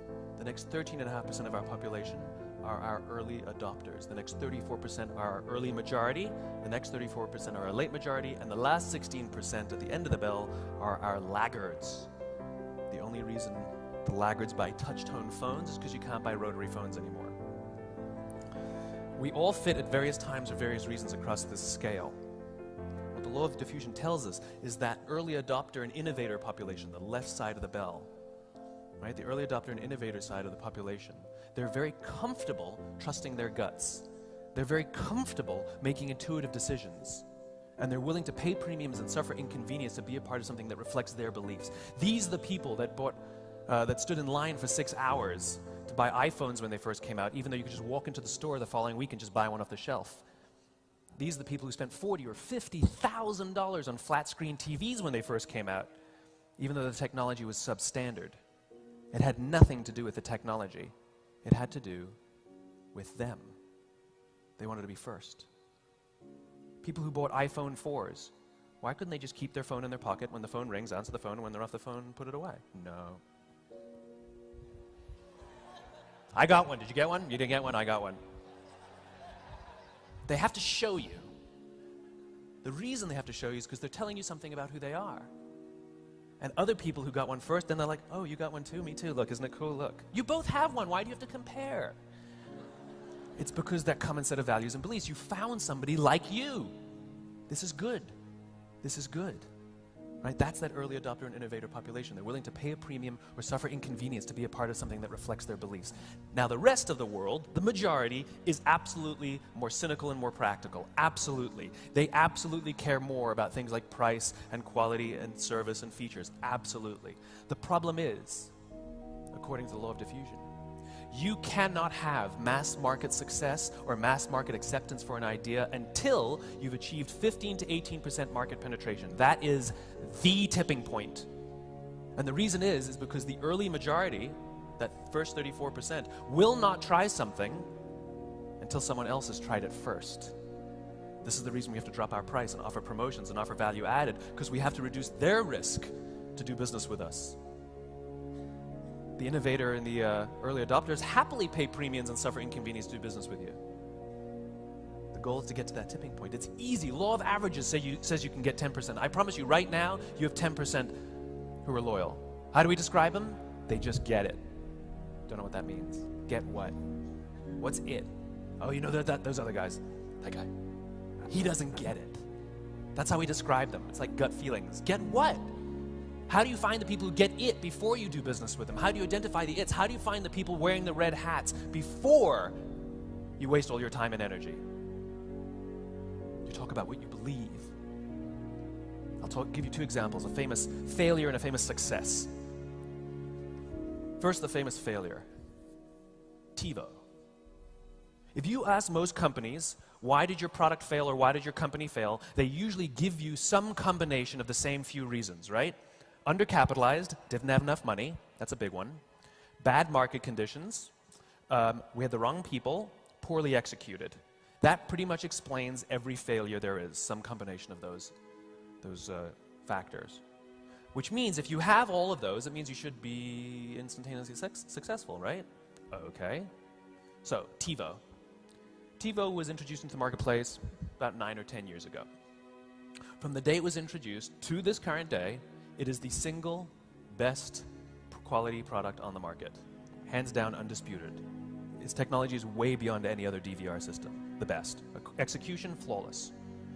Venture capital, up the wazoo. Money, no problem. Brilliant engineers on board, they had good people. Market conditions, remarkable. The unaided awareness of TiVo is through the roof. We use TiVo as a verb. my TiVo stuff on my piece of junk cable DVR, right? And if you want to throw in first mover's advantage, throw that in too, because they had that as well. TiVo is a commercial and financial failure. They've never made money. And when their stock went public, it launched at about $40 or $50, very quickly plummeted, and except for a couple of little blips, has never traded above $10. TiVo is a commercial and financial failure. And the reason is because when they launched this brilliant product, they attempted to tell the mass, the majority, what their product does. They said to the majority, we have a product that pauses live TV, skips commercials, memorizes your viewing habits, and records on your behalf without you even asking. And the cynical, practical majority said, I don't need it.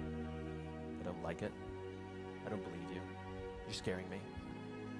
So they didn't buy one. A few did. A few early adopters did. 10%. To this day, they love their TiVos. But it wasn't enough to make the system tip, you see. Now imagine if TiVo had told that left side, that those early adopters and those innovators, that they had just talked about why the product even exists. Imagine if they have said, if you're the kind of person who likes to have total control over every aspect of your life, boy, do we have a product for you. It pauses live TV, it skips commercials, it memorizes your viewing habits and records on your behalf without you even asking. In this instance, what the product does serves as the tangible proof of why it exists. It is not the reason you use to convince people to do business with you in the first place. People don't buy what you do, they buy why you do it, and what you do serves as the tangible proof of what you believe. Your company is one of the things that you're doing in your life that proves who you are. The more you talk about what you believe, the more you talk about what you actually believe, the more likely you are to attract people who believe what you believe. And they will help you because they want to, because they trust you. Here's another example, my favorite one. In the summer of 1963, 250,000 people showed up on the Mall in Washington to hear Dr. King give his famous I Have a Dream speech. There were no invitations sent out and there's no website to check the date. How do you do that? How many emails did you get just to show up here today? I got 7. Dr. King was not the only man in America who knew what had to change to bring about civil rights in this country. Dr. King didn't have all great ideas. Some of his ideas were bad. He was not the only man who suffered in pre-civil rights America. In fact, he suffered a little less than some because he was off at university. And he wasn't the perfect man. He had his complexities, but we just don't talk about those things. The difference is Dr. King didn't go around telling people what we need to do, what we need to do, what we need to do. He went around and told people, I believe. I believe. I believe. And people who believed what he believed took his cause and they made it their own. And they told people what they believed. And those people who believed what they believed, they took that same cause and they made it their own. And they told people what they believed. And some built structures to get the word out more efficiently. And lo and behold, on the right day, on the right time, 250,000 people showed up to hear him speak. How many of them showed up for him? 0. They showed up for themselves. It's what they believed about this country. It's the country that they wanted to live in. It's the country that they wanted to raise their children in, that inspired them to get on a bus, travel for 8 hours, and stand in the sun in the middle of Washington simply to hear Dr. King speak.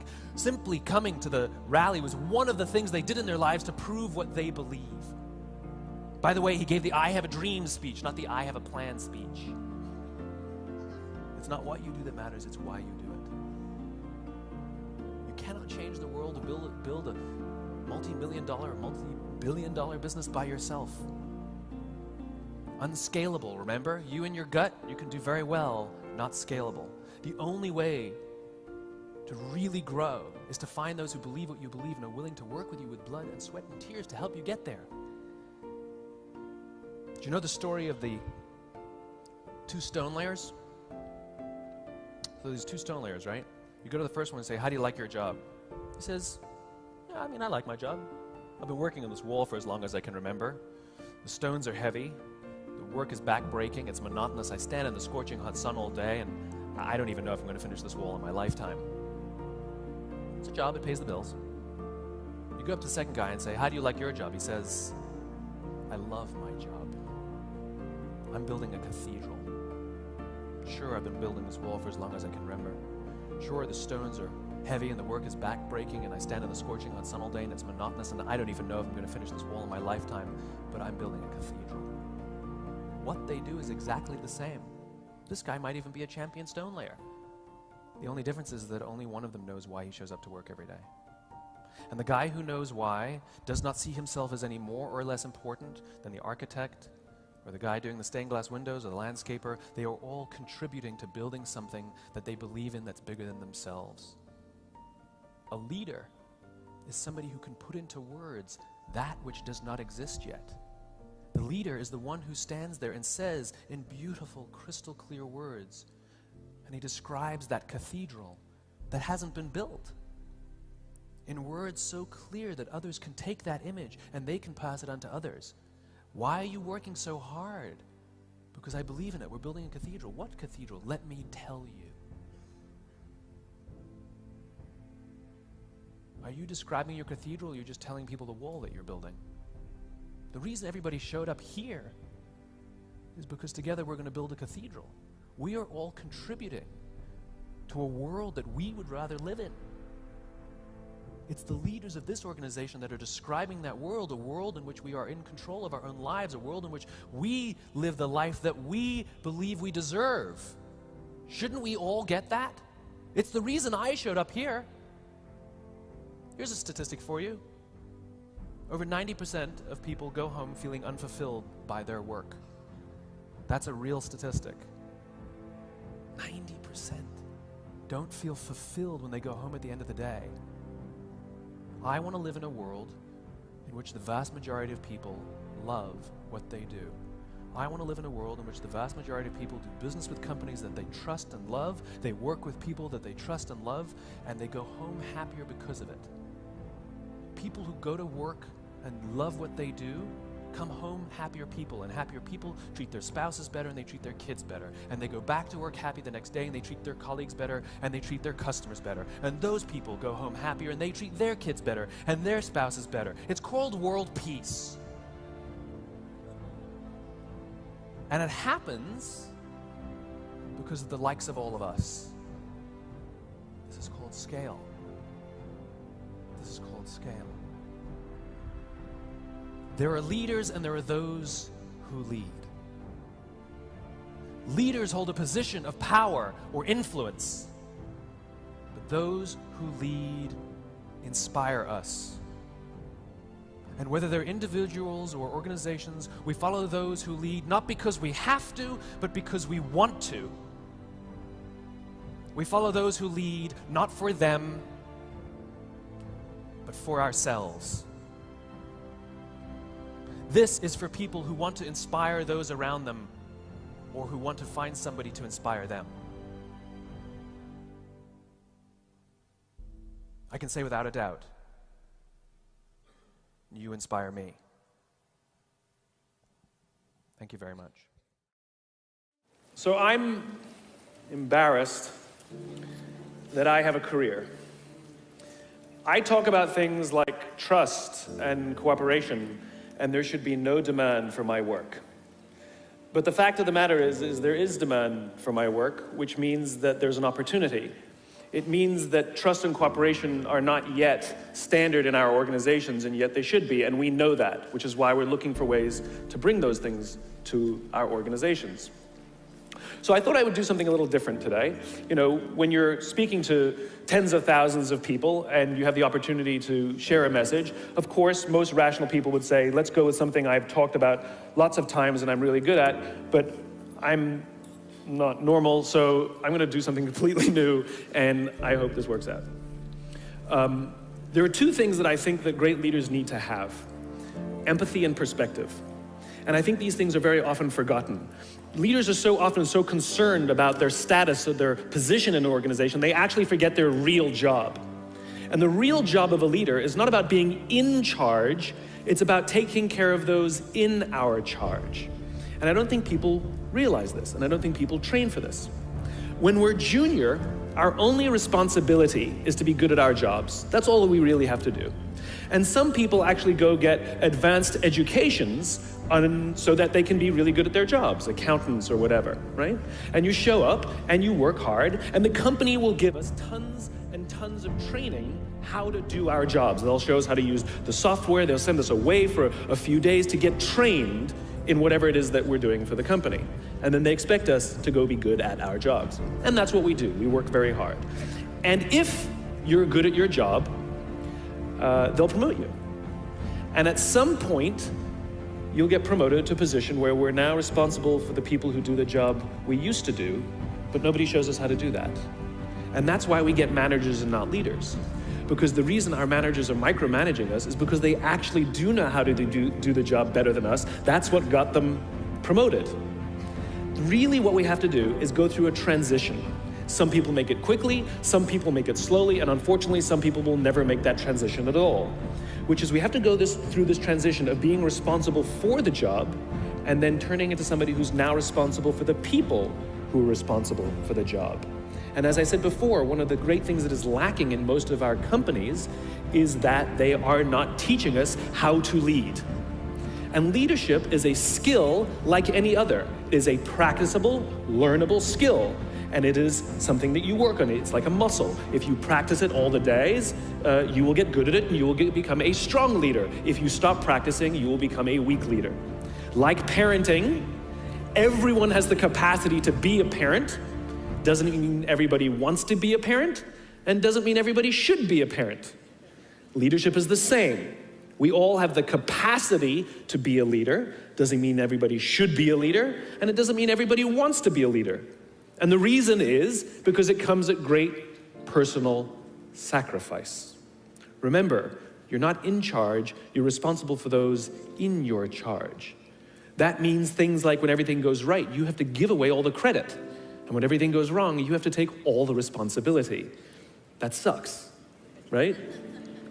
It's things like staying late to show somebody what to do. It's things like when something does actually break, when something goes wrong, instead of yelling and screaming and taking over, you say, try again. When the overwhelming pressures are not on them, the overwhelming pressures are on us. At the end of the day, great leaders are not responsible for the job. They're responsible for the people who are responsible for the job. They're not even responsible for the results. I love talking to CEOs and say, what's your priority? And they put their hands on their hips all proudly and say, my priority is my customer. I'm like, really? You haven't talked to a customer in 15 years. There's no CEO on the planet responsible for the customer. They're just not. They're responsible for the people who are responsible for the people who are responsible for the customer. I'll tell you a true story. A few months ago, I stayed at the Four Seasons in Las Vegas. It is a wonderful hotel. And the reason it's a wonderful hotel is not because of the fancy beds. Any hotel can go and buy a fancy bed. The reason it's a wonderful hotel is because of the people who work there. If you walk past somebody at the Four Seasons and they say hello to you, you get the feeling that they actually wanted to say hello to you. It's not that somebody told them that you have to say hello to all the customers, say hello to all the guests, right? You actually feel that they care. Now, in their lobby, they have a coffee stand. And one afternoon, I went to buy a cup of coffee, and there was a barista by the name of Noah who was serving me. Noah was fantastic. He was friendly and fun, and he was engaging with me, and I had so much fun buying a cup of coffee, I actually think I gave 100% tip, right? He was wonderful. So as is my nature, I asked Noah, do you like your job? And without skipping a beat, Noah says, I love my job. And so I followed up. I said, what is it that the Four Seasons is doing that would make you say to me, I love my job? And without skipping a beat, Noah said, throughout the day, managers will walk past me and ask me how I'm doing, if there's anything that I need to do my job better. He said, not just my manager, any manager. And then he said something magical. He says, I also work at Caesar's Palace. And at Caesar's Palace, the managers are trying to make sure we're doing everything right. They catch us when we do things wrong. He says, when I go to work there, I like to keep my head under the radar and just get through the day so I can get my paycheck. He says, here at the Four Seasons, I feel I can be myself. Same person, entirely different experience from the customer who will engage with Noah. So we in leadership are always criticizing the people. We're always saying, we gotta get the right people on the bus. I've gotta fill my team, I gotta get the right people. But the reality is, it's not the people, it's the leadership. If we create the right environment, we will get people like Noah at the Four Seasons. If we create the wrong environment, we will get people like Noah at Caesar's palace. It's not the people. And yet we're so quick to hire and fire. You can't hire and fire your children. If your kids are struggling, we don't say, you gotta see at school, you're up for adoption. So why is it that when somebody has performance problems at work, why is it that our instinct is to say, you're out?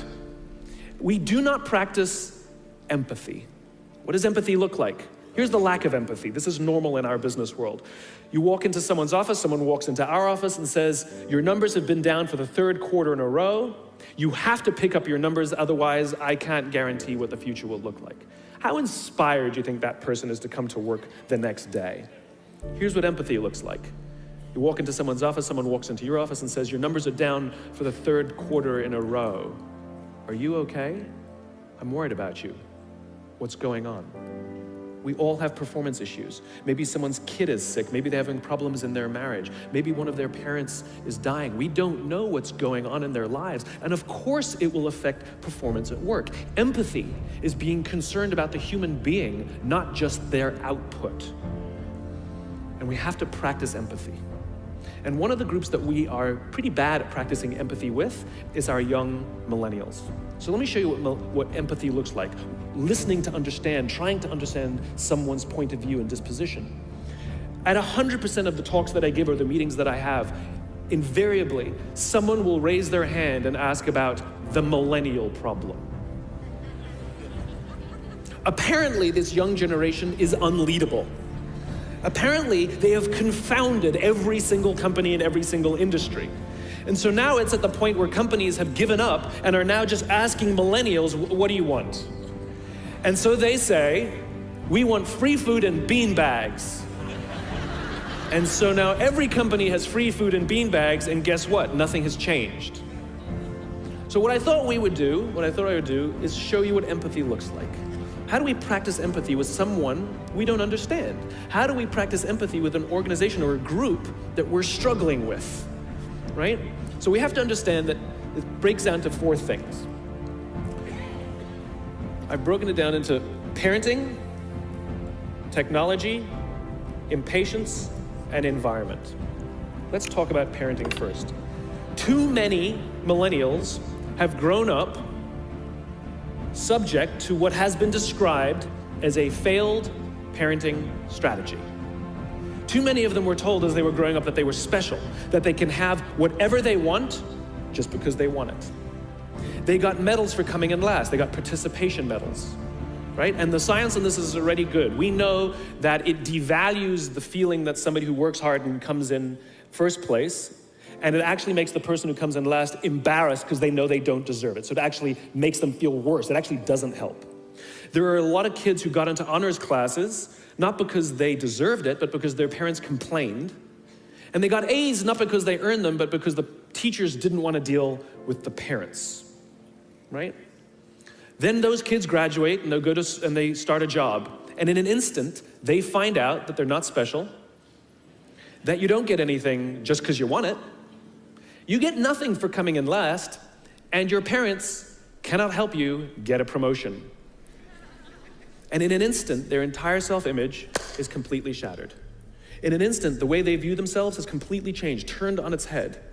And so what you find is that there's an entire generation growing up with lower self-esteem than previous generations. Remember, they have grown up in an Instagram, Facebook, Snapchat world in which they are very, very good at putting filters on everything. They're very, very good at curating how they want to be seen. And we think they're full of confidence. They seem to have all the answers. They seem to be telling us what to do. At the end of the day, it's just not there. It's just not true. It's just not true. Their confidence is a lot weaker than before. They don't know where they're coming from. They don't know where they're going. They're unsure of themselves, and they lack the courage to ask. We say things like, my door is always open, assuming that they have the courage to walk through the door. number one. Then we add in technology. There's a chemical in our body called dopamine. Dopamine is responsible for the feelings we get when we find something we're looking for or we accomplish something we set out to accomplish. You know that great feeling you get when you cross something off your to-do list, or when you win the game, when you hit the target, right? Win the client, get the promotion, whatever it is. That elation, find your keys.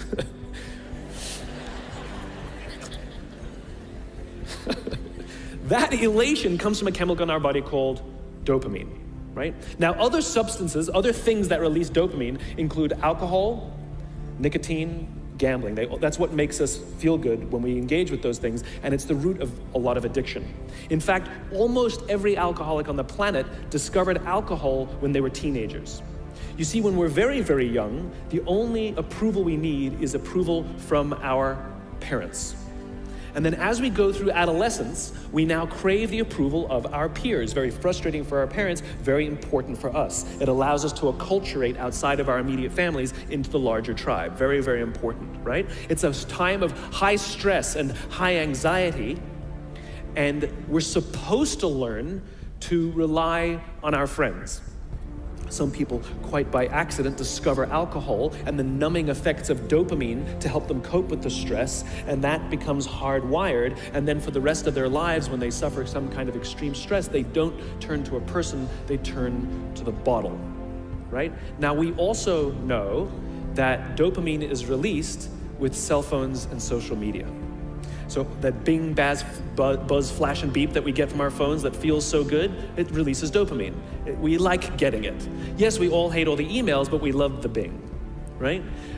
We've all been in this position. You know, you're feeling a little bit down, you're feeling a little bit sorry, maybe feeling a little bit sad. And so what do? We send out 10 texts to 10 friends. Hi, hi, hi, hi, hi.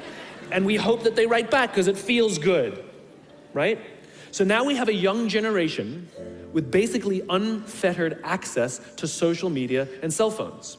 We have age restrictions on alcohol, we have age restrictions on smoking, and we have age restrictions on gambling. We have no age restrictions on this other dopamine-producing device called social media or cell phones. It's the equivalent of throwing open the liquor cabinet and telling our young adolescents, I know this is a stressful time, try the vodka, it'll get you through these hard times. That's basically what we're doing. And so what's happening is it's becoming hardwired, where our young generation isn't learning the coping skills and coping mechanisms to turn to another human being when they're struggling or stressed. They're turning to social media or their cell phones. Their self-worth sometimes becomes wrapped up in how many likes they get. They obsessively check how many likes, and actually will get depressed if they don't get any. You see them going out with their friends, and instead of connecting with their friends, they will simply sit and talk on the phone. Let me show you something that's really powerful. Can I borrow your phone, please? There's one right there in between you. Just let me borrow that for a sec. I'm asking you to give me somebody else's phone. You don't have to turn it on. I just need it. Thank you. So let me show you the subconscious power of this device. What if I were to hold my phone while I'm giving this presentation? I'm not checking it, it's not buzzing, it's not beeping. I'm simply holding it. Do you feel like you're the most important thing to me right now? No, you do not. And this is an artificial environment. Now think about how often this phone is out while we're talking to other people. Hey boss, can I talk to you? Sure, what's on your mind? As opposed to, sure, what's on your mind? We go out for dinner or lunch with our family and our friends. We have meetings, and we put the phone on the table, which sends a subconscious message to everybody else in the room that this is not that important to me. You're not that important to me. And by the way, putting your phone upside down is not more polite. This is my favorite one, where the phone rings in the middle of a dinner, in the middle of a lunch, in the middle of a meeting, and somebody goes, I'm not gonna answer it. Oh my God, just so magnanimous. Right? Thank you. Right? Put it away, keep it away, because what it does is it actually hurts our ability to relate to each other. Now you look at young kids these days, they're on them all the time. I don't blame them, it is addiction. We yell and scream at them, but it's like yelling and screaming at an alcoholic. It doesn't help the fact that it's a chemical addiction, right? So you take an insecure generation that now, through no fault of their own, struggles to cope with stress. They don't know how to cope with and deal with stress. And as they have told me, many of them will admit that they struggle to form deep, meaningful relationships. They will admit that many of their friendships are superficial, right? That their friends they know would cancel on them if they get a better plan, that they wouldn't really know who to talk to if they get depressed. And maybe they'll turn to an online support group, which is not a real thing.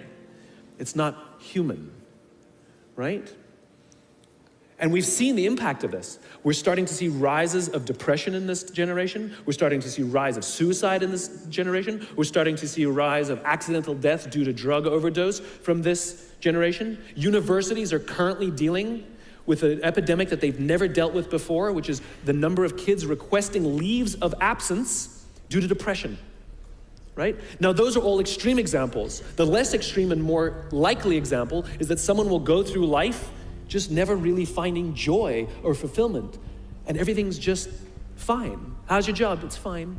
How are your friends? They're fine.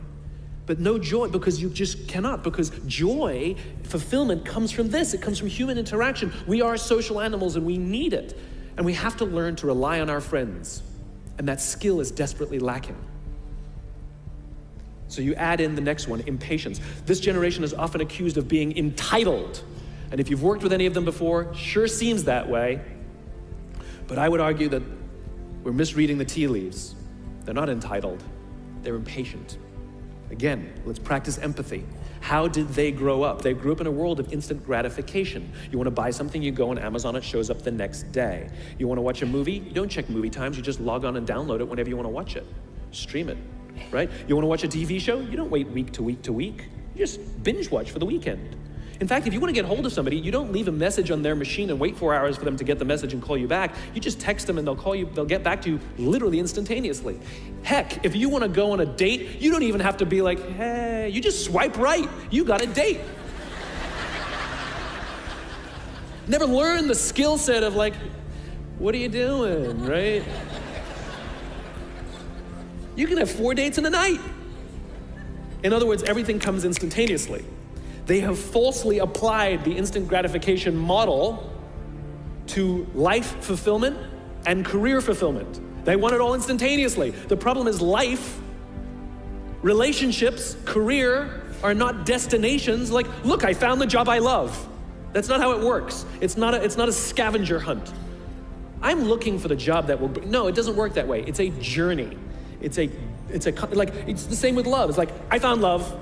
No, you didn't. You work hard every single day to stay in love. It's a journey. It's as if they're standing at the foot of a mountain. They know exactly what they want. They can see the summit. What they don't see is the mountain. I talked to some recent college grads who are in their entry-level jobs on a regular basis, and I'll ask them things like, how's it going? And they'll say, yeah, I think I'm gonna quit. I'm like, why? They're like, I'm not making an impact. I'm like, you've been here 8 months, right? And this is the problem. They see it as destination. I'm not making an impact. I hear it all the time. But they don't even know what that means, impact. Yes, we all want to make an impact. What kind of impact? What do you want to do? How do you want to contribute to the world? This is what vision is. This is what why is. It's become generic and abstract. But the problem is they're wafting around.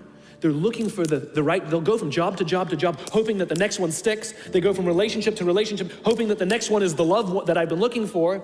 They don't know how to ask for help, and it makes them feel even worse because they can't find the thing that they're looking for. Maybe it's me. So you have an insecure generation that doesn't have coping mechanisms, that wants everything resolved and resolved now. I have a thought, let me just send a text, as opposed to, let me wait an hour when I'm done with lunch with you, and then I'll send my text, for example. And then we get to the fourth and most egregious of the 4 observations, environment. We're now taking this wonderful, smart, idealistic, ambitious, hardworking, good group of people that were dealt a bad hand, and we're putting them in corporate environments that do not care about them as human beings. Right? We have, for some reason, our work world has changed over the past 20 and 30 years. We are suffering the side effects of business theories left over from the 80s and 90s. And they are bad for people, and they are bad for business. Let me give you an example. The concept of shareholder supremacy was a theory proposed in the late 1970s. It was popularized in the 80s and 90s. It is now standard form today. You talk to any public company and you ask them their priority and they say maximize shareholder value. Really? That's like a coach prioritizing the needs of the fans over the needs of the players. How are you going to build a winning team with that model? But that's normal today. We don't even perceive it as broken or damaged or wrong or outdated. Remember, the 80s and 90s were boom years with relative peace and a kinder, gentler Cold War. Nobody was practicing hiding under their desks in school anymore. We are no longer in those times. These are no longer boom years. These are no longer peaceful times, and those models cannot work today. Here's another one. Mass layoffs. Using someone's livelihood to balance the books, right? It's so normal in America today that we don't even understand how broken and how damaging it is, not only to human beings, but to business. You know, companies talk about how they want to build trust and cooperation and they announce a round of layoffs. Do you know the quickest way to destroy trust and destroy cooperation in a business, literally in one day? Lay people off, and everyone gets scared, right? Can you imagine sending someone home to say, honey, I can no longer provide for our family because the company missed its arbitrary projections this year? And forget about the people who lost their job. Think about the people who kept their jobs. Because every single decision a company makes is a piece of communication. And the company has just communicated to everybody else, this is not a meritocracy. We don't care how hard you work or how long you've worked here. If we miss our numbers and you happen to fall on the wrong side of the spreadsheet, I'm sorry, we cannot guarantee employment. In other words, we come to work every day afraid. And we're asking our youngest generation to work in environments where how would any of us ever stand up and admit, I made a mistake? We're constantly being told, you have to be vulnerable. Leaders are vulnerable. What does that even mean? It doesn't mean you walk around crying, I'm vulnerable, right? No, what vulnerability means is you create an environment in which someone feels safe enough to raise their hand and said, I don't know what I'm doing. You've given me a job and I haven't been trained to do it. I need help. I made a mistake. I screwed something up. I'm scared. I'm worried. All of these things no one would ever admit inside a company because it puts a target on your head in case there's another round. And so we keep it to ourselves. And how can a company ever do well if nobody's ever willing to admit they made a mistake, that's scared, or they don't know what they're doing? And so we've literally created cultures in which every single day everybody comes to work and lies, hides, and fakes. And we're asking our youngest generation to work and succeed and find themselves and build their confidence and overcome their addiction to technology and build strong relationships at work. We're asking them to do this, and these are the environments we've created. We keep saying to them, you're the future leaders. We're the leaders now. We're in control. What are we doing? This is what empathy means. It means if there's an entire generation struggling, maybe it's not them. It's like, you know, the only thing that the common factor in all my failed relationships? Me. Same thing. Well, we just can't get the right performance out of our people. Maybe it's you, right? It's not a generation. It's not them. They're not difficult or hard to understand. They're human beings like the rest of us, trying to find their way, trying to work in a place where they feel that someone cares about them as a human being. By the way, that's what we all want. In other words, it's not even generational. It's all of us. This is the practice of empathy, that if we're struggling to communicate to someone, if we're struggling to help someone be at their natural best, I'm tired of people saying to me, how do I get the best out of my people? Really, that's what you want? They're like a towel, you just wring them. How can I get the most out of them? No, how do I help my people be at their natural best? Right? We're not asking these questions. We are not practicing empathy. We have to start by practicing empathy and relate to what they may be going through, and it will profoundly change the decisions we make. It will profoundly change the way we see the world. Someone's driving to work, you're driving to work, and someone wants to cut into your lane. What do? Do you pull your car up if you let them in. Most of us pull our cars up and go like this. You wait your turn. Now let's practice empathy. I don't know, maybe they've been out of work for 6 months. Maybe they had trouble getting the kids out to school this morning and now they're running late for a really important interview and they just have to get to this interview and they're gonna cut into our lane. Or maybe they're just a bastard, I don't know. But that's the point. We don't know. We don't know. And the practice of empathy will say, I'll let them in and I'll arrive to work 1 car length late. Right? We don't always have to be right. We don't always have to be in charge. We don't always have to be the one who succeeds. It's not about winning or losing. And that's where I go to the second point. After empathy comes perspective, where it's not about winning or losing. In game theory, there are 2 kinds of games. There are finite games and there are infinite games. And this is how you're going to change your perspective. Right? A finite game is defined as known players, fixed rules, and an agreed upon objective. Baseball, for example. We know the rules, we all agree to the rules, and whoever has more runs at the end of 9 innings is the winner, and the game is over. No one ever says, if we can just play 2 more innings, I know we can come back. It doesn't work that way. The game is over, right? That's a finite game. Then you have an infinite game. Infinite games are defined as known and unknown players. The rules are changeable, and the objective is to keep the game in play, to perpetuate the game. When you pit a finite player versus a finite player, the system is stable. Baseball is stable, right? When you pit an infinite player versus an infinite player, the system is also stable. Like the Cold War, for example, because there cannot be a winner and a loser. There are no winners and losers in an infinite game, right? It doesn't exist. And because there are no winners or losers, what ends up happening in the infinite contest is players drop out when they run out of the will or the resources to play. But there's no winners or losers. Problems arise when you pit a finite player versus an infinite player, because a finite player is playing to win, and an infinite player is playing to keep the game going. Right? This is what happened to us in Vietnam. We were playing to win, and the Vietnamese were fighting for their lives. We were the ones who got stuck in quagmire. This is the Soviet Union and Afghanistan.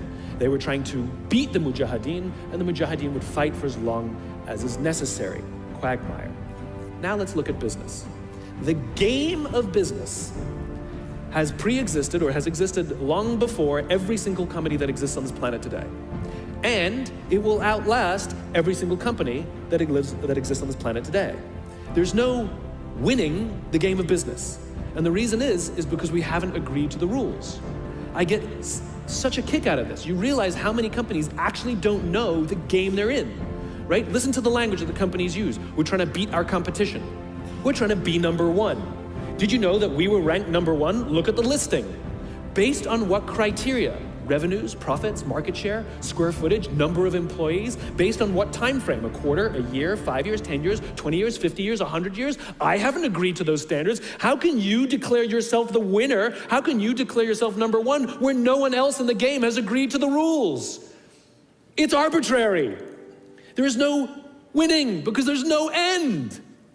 In other words, companies are playing finite games. Listen to their language. They're trying to beat their competition. What does that even mean? It's the leaders and the companies that understand the game that they're in and organize their resources and their decision-making around the infinite contest that outlast and frustrate their competition.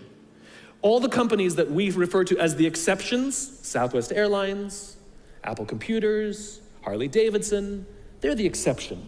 No, they're playing the infinite contest. They frustrate their competition, is what happens.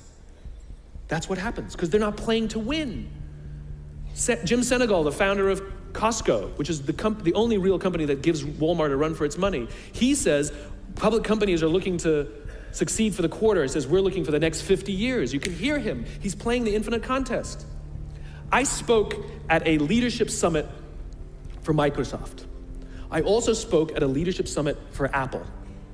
Now, at the Microsoft summit, I would say 70% of the executives, and this was under the Steve Ballmer days, I would say about 70% of the executives spent about 70% of their presentations talking about how to beat Apple. At the Apple Summit, 100% of the executives spent 100% of their presentations talking about how to help teachers teach and how to help students learn. One was obsessed with their competition, the other one was obsessed with where they're going. So at the end of my presentation at Microsoft, they gave me a gift. They gave me the new Zune, which was the competitor to the iPod Touch when it was a thing, right? And I have to tell you, this piece of technology was spectacular. It was beautiful. The user interface was incredible. The design was amazing. It was intuitive.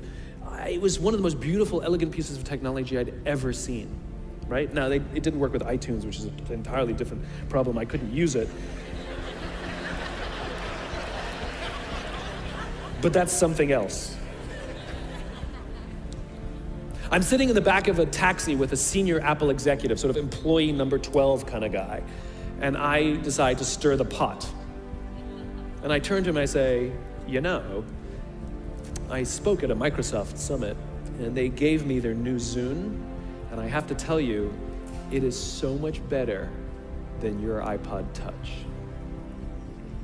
And he turned to me and said, I have no doubt. Conversation over.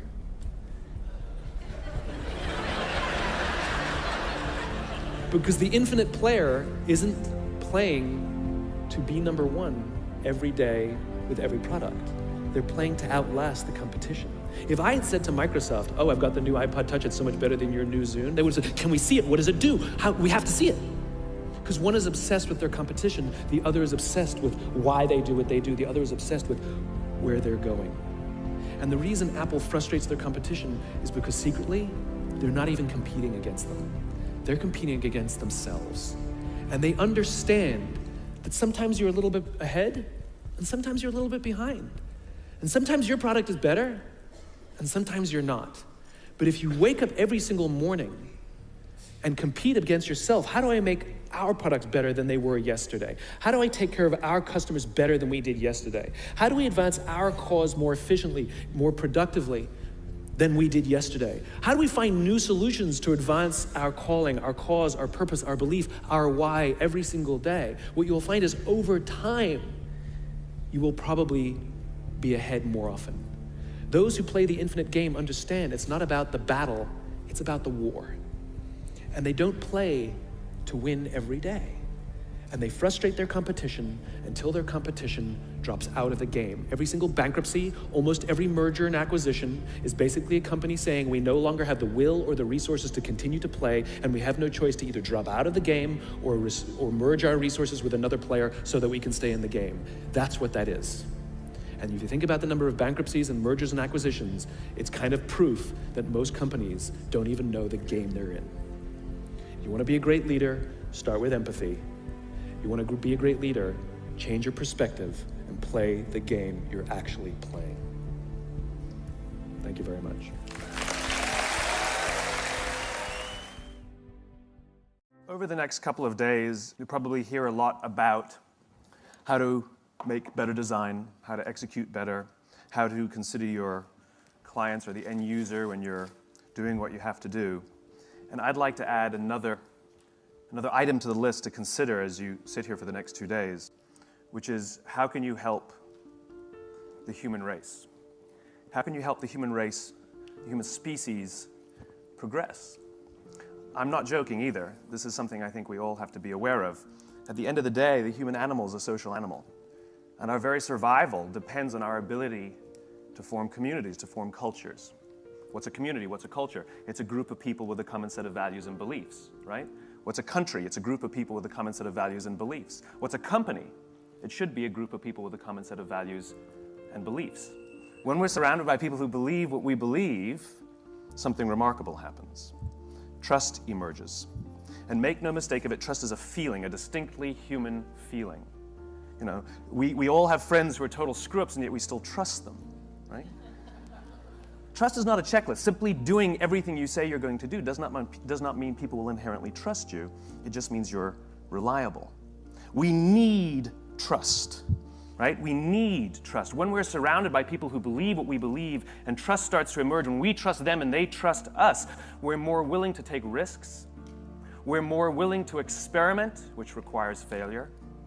We're more willing to explore and go somewhere that no one has ever gone before with the confidence that if we fail, if we trip over, if we turn our backs, that those within our community, those who we trust and who trust us, will look after us while we're gone, will pick us up when we fall over, will help us when we're hurt. Our very survival depends on it.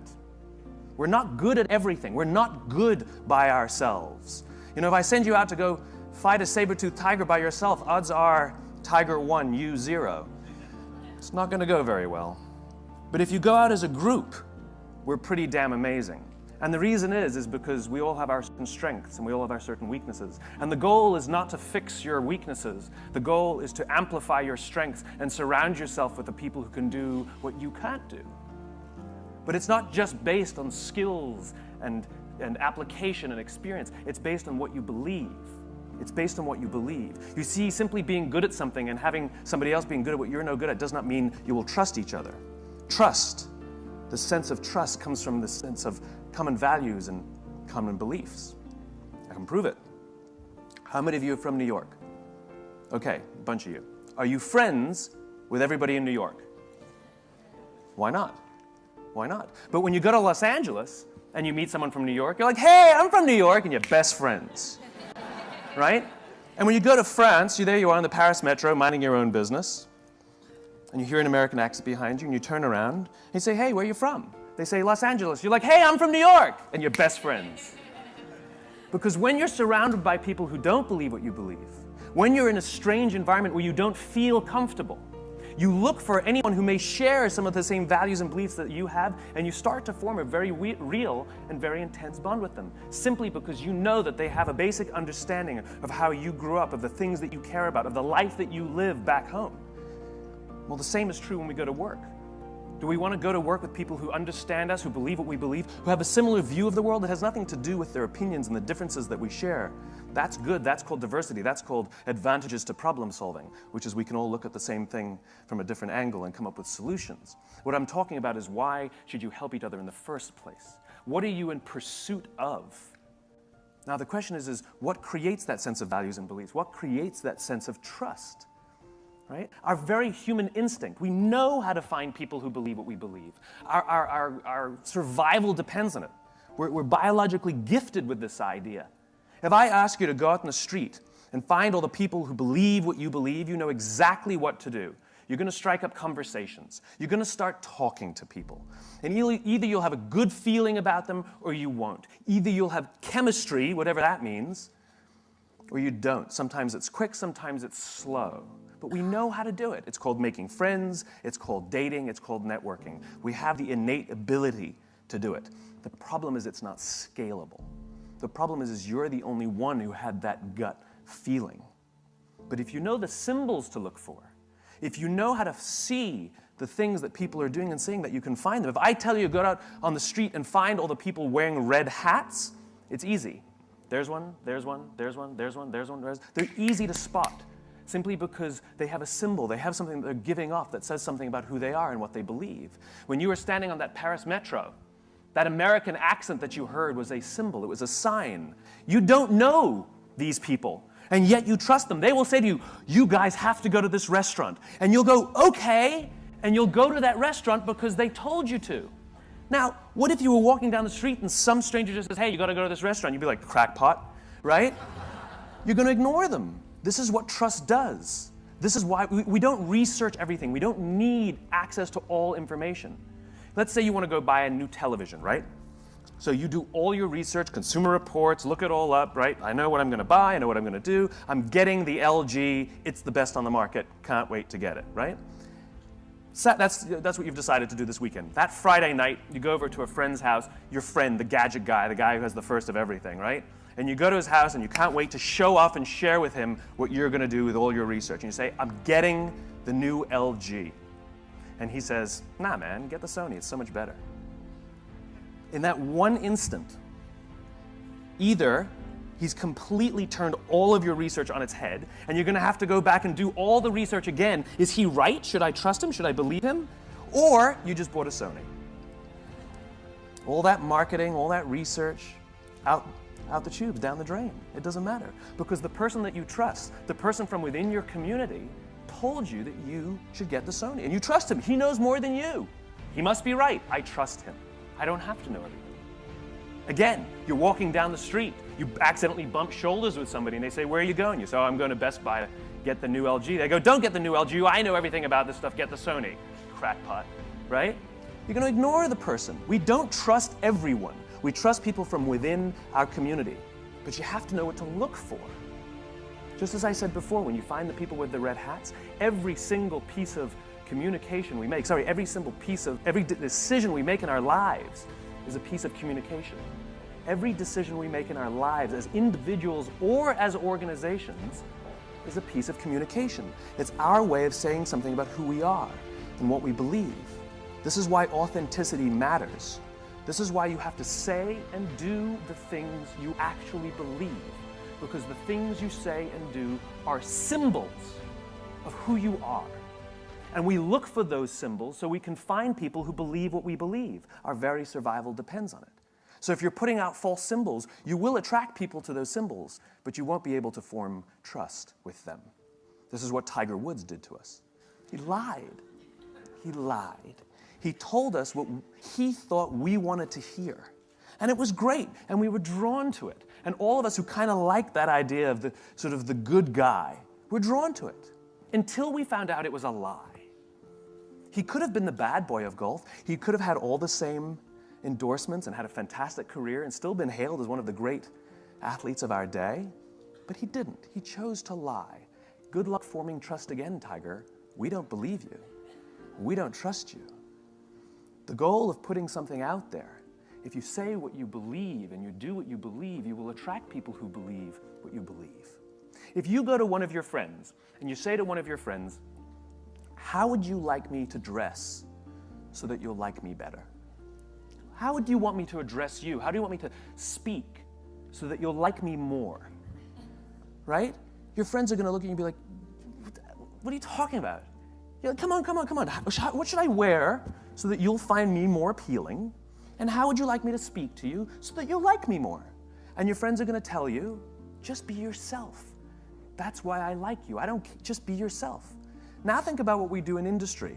What do? We do market research, and we go out and we ask the customers, what kind of things, what style should we speak to you? How should we decorate ourselves? What kind of things are you drawn to so that we can do those things so you'll like us more? It's just as ridiculous. It's just as ridiculous. Organizations should say and do the things they actually believe, and they will attract people who believe what they believe. Or they can choose to lie, and at the slightest hint that they might be lying, cynicism sets in. And people start saying, I'm not sure I can trust these guys because there's not a lot of consistency in all the things they say and do, which means they can't have a very strong belief set or they're lying to me. And we call them inauthentic. The entire process of asking other people who we should be is inauthentic. That's hilarious to me. All these positioning studies we do are inherent. We're going to do a study to find out from people so we can be more authentic. That's hilarious. Say and do what you actually believe, and the symbols you put out there, the things you say and the things you do, those red hats are ways that people can find you.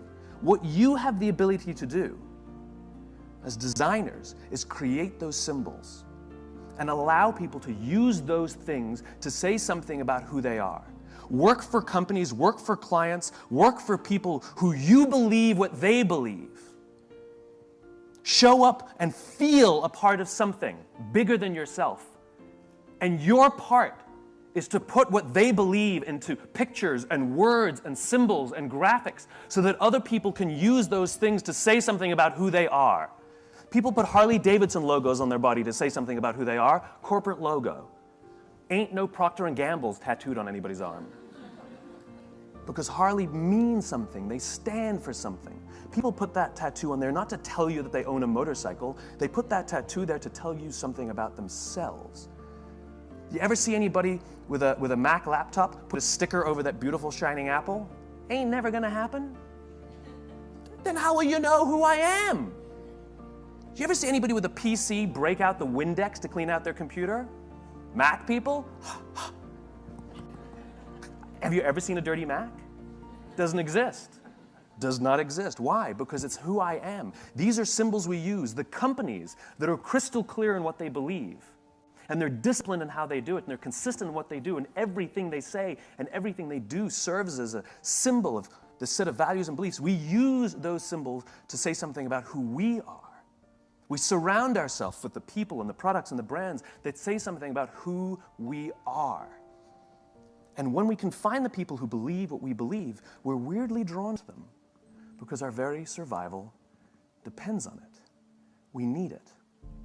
And so the more you can give of yourself, the more you can give of what you believe, the more you can with discipline, say and do the things you actually believe, strange things start to happen. Just like on that metro in Paris, simply because of one tiny little symbol that was put out there, that we are from the same place. We may have the same values, we may have the same beliefs, we're drawn to each other, and we legitimately trust each other, and more importantly, we'll look out for each other.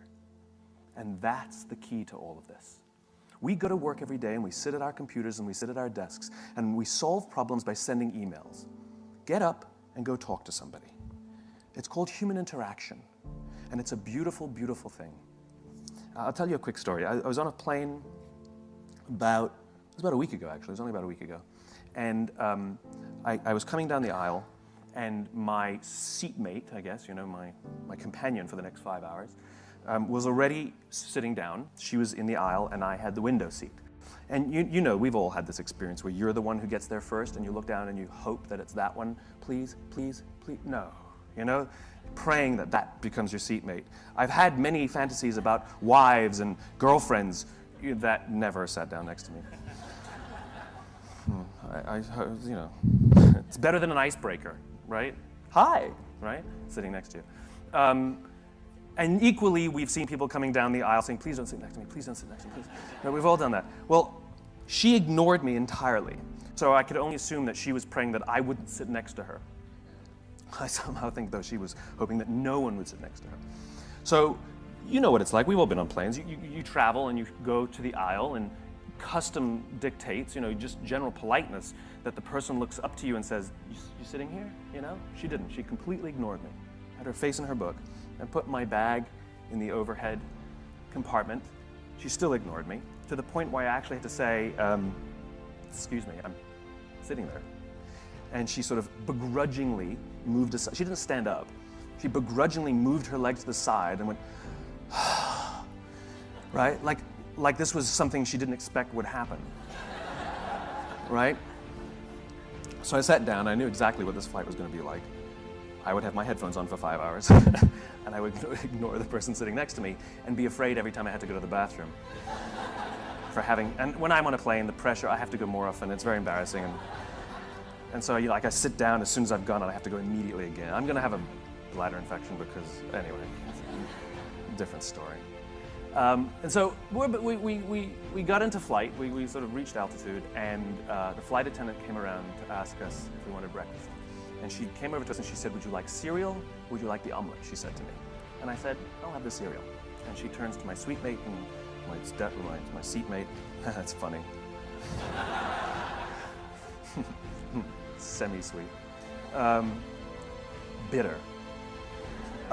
She turns to my seatmate and she says, do you want the omelet or do you want the cereal? And she says, I'll also have the cereal. 2 cereals. 4 minutes later, the flight attendant comes back and says, I only have 1 cereal. So now I've already decided in my mind that I was going to say to my seatmate, you have the cereal, right? I had already decided. But before the words could even come out of my mouth, she turns to the flight attendant and says, I'll have the cereal. And at that point, I hated her. And here's the joke. She lacks a spirit of generosity. No matter what option she would have chosen, she would have gotten the cereal. For one, if she'd waited for 3 seconds and heard that I was about to offer it to her, she would have got the cereal, right? If she absolutely had to have the cereal, she could have turned to me and said, do you mind if I have the cereal? And I would have said, go right ahead, right? She could have even apologized or said thank you to me. I'm really sorry, allergic to eggs. Can I have this cereal? In other words, no matter what option she chose, she would have got the cereal. But the one option she went with was to take a selfish perspective, to go for what she wanted and ignore the wants, desires, or needs of anyone around her, even including just being polite. In other words, she didn't have to give me the cereal. She could have just been polite about it, right? Now, from that point on, I really hated her. And I wrote an article about this little experience while I was on the plane sitting next to her and made no attempt to turn the screen so she couldn't read it, secretly hoping she was.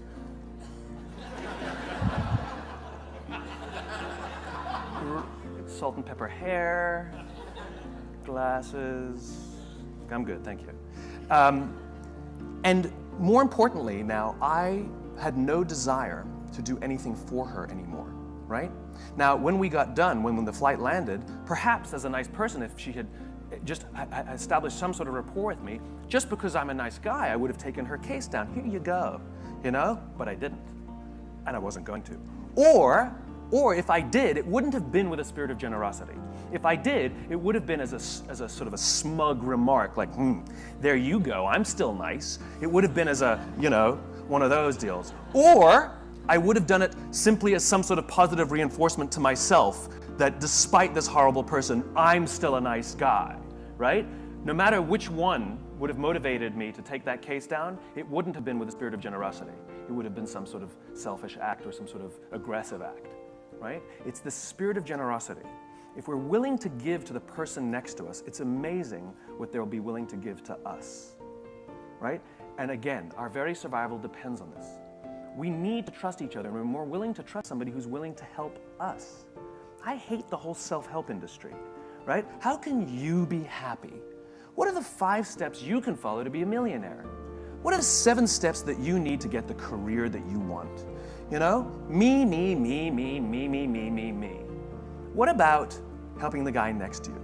What are the 5 steps that you can do to help the person next to you lose some weight? What are the 7 steps that you can follow to help the person next to you find the job that they want? Do you know how we get fulfillment? You can be happy because you did things at work. You can be proud because you did things at work. You can be excited because you had a big success at work. But do you know how you feel fulfilled at work? When you do something for someone else. It's the only way we get that feeling. It's the only way we get that feeling. Do you know why the statistics say that over 90% of people don't feel fulfilled by the work they do? It's not because of the job, it's not because of the pay, it's not because of the benefits. It's because we don't help each other anymore. We sit in our cubes and we work. And anything that we turn to anybody is because we need something, we need to get something. And yet we don't put ourselves out there simply for no other reason than to help somebody else. You know what generosity is? Generosity is doing something for someone else expecting nothing in return. At no point ever. I did something for him, why won't he help me? It's not an equation. It's designed to help you feel good. And Mother Nature has given us this feeling when we do something for someone else to encourage us to do it. Because when we are in groups, when we are surrounded by people who believe what we believe, trust emerges and our very survival and progress goes up. Sex feels good. It's why we do it. And Mother Nature has provided that it will feel good so that we can do it more, so that we can procreate. That was not an accident, right? Well, the same goes here. That sense of fulfillment that we get was designed so that we'll do it more, so not only will we procreate, but we'll create strong senses of bonds and cultures amongst each other. I did a little experiment with a homeless person. Not like on them, it's not like electrodes. With them, voluntarily helped me. Because the whole idea of giving, right? You've all walked down the street and you've all seen someone begging and you either have or haven't thrown a few pennies in their cup. When you do, you feel good. You bought that feeling. That is a legitimate commercial transaction. You know, commercial transactions are defined as the exchange of consideration. There was an exchange of consideration here. You gave money, you got the feeling of goodwill. You paid for that feeling. If you didn't give money, you either feel nothing or you feel bad. You can't feel good by not giving. All right? You paid for that feeling. So now the question is, how is that person encouraging us to give? The joke is, they act like every corporation in the world. They talk about themselves. Me, me, me, me, me, me, me, right? Like they sit there with their little outdoor advertising, little sign, right?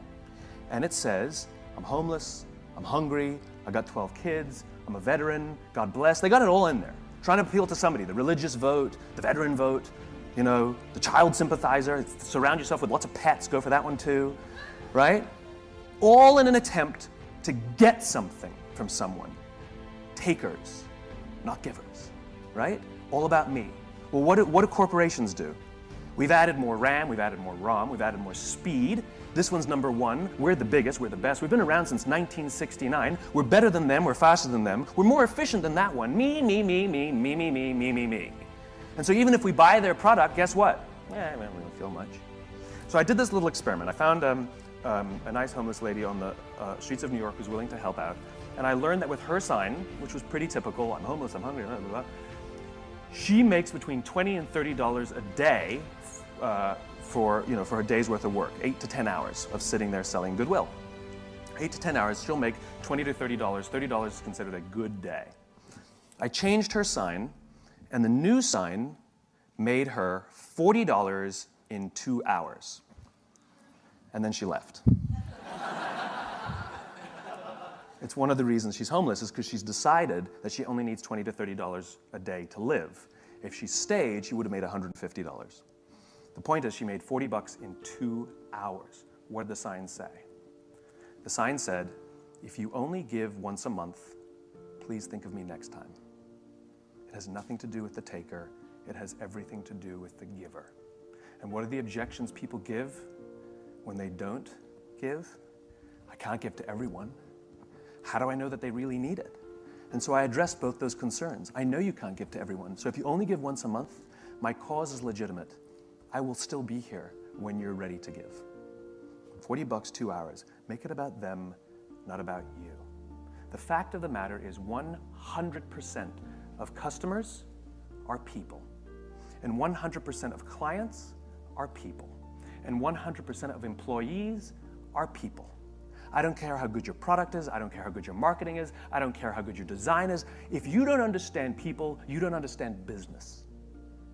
We are social animals, we are human beings, and our survival depends on our ability to form trusting relationships. We could have had this conference online. I could have given the same talk sitting behind my computer. We could have all turned on our WebEx. We could have all sat at our terminals, and I would have given you the exact same information. Would it have been the same? No, I'm not there. There's this weird thing about human interaction, right? We can't form trust without, you could like what I say, but you wouldn't be able to form trust without it. In fact, simply being here, we all say the same thing. You could have for 2 days, absolutely boring, abysmal speakers. Boring, boring, boring, right? We've all been to those. Maybe there's one shining star. You're like, well, I like him, you know? And what do we say when we leave? The speakers sucked, but I'm glad I went because I met some great people. It's this. This is what the conference is all about. You showed up not because you're in an industry. You showed up because you have a common set of values and beliefs.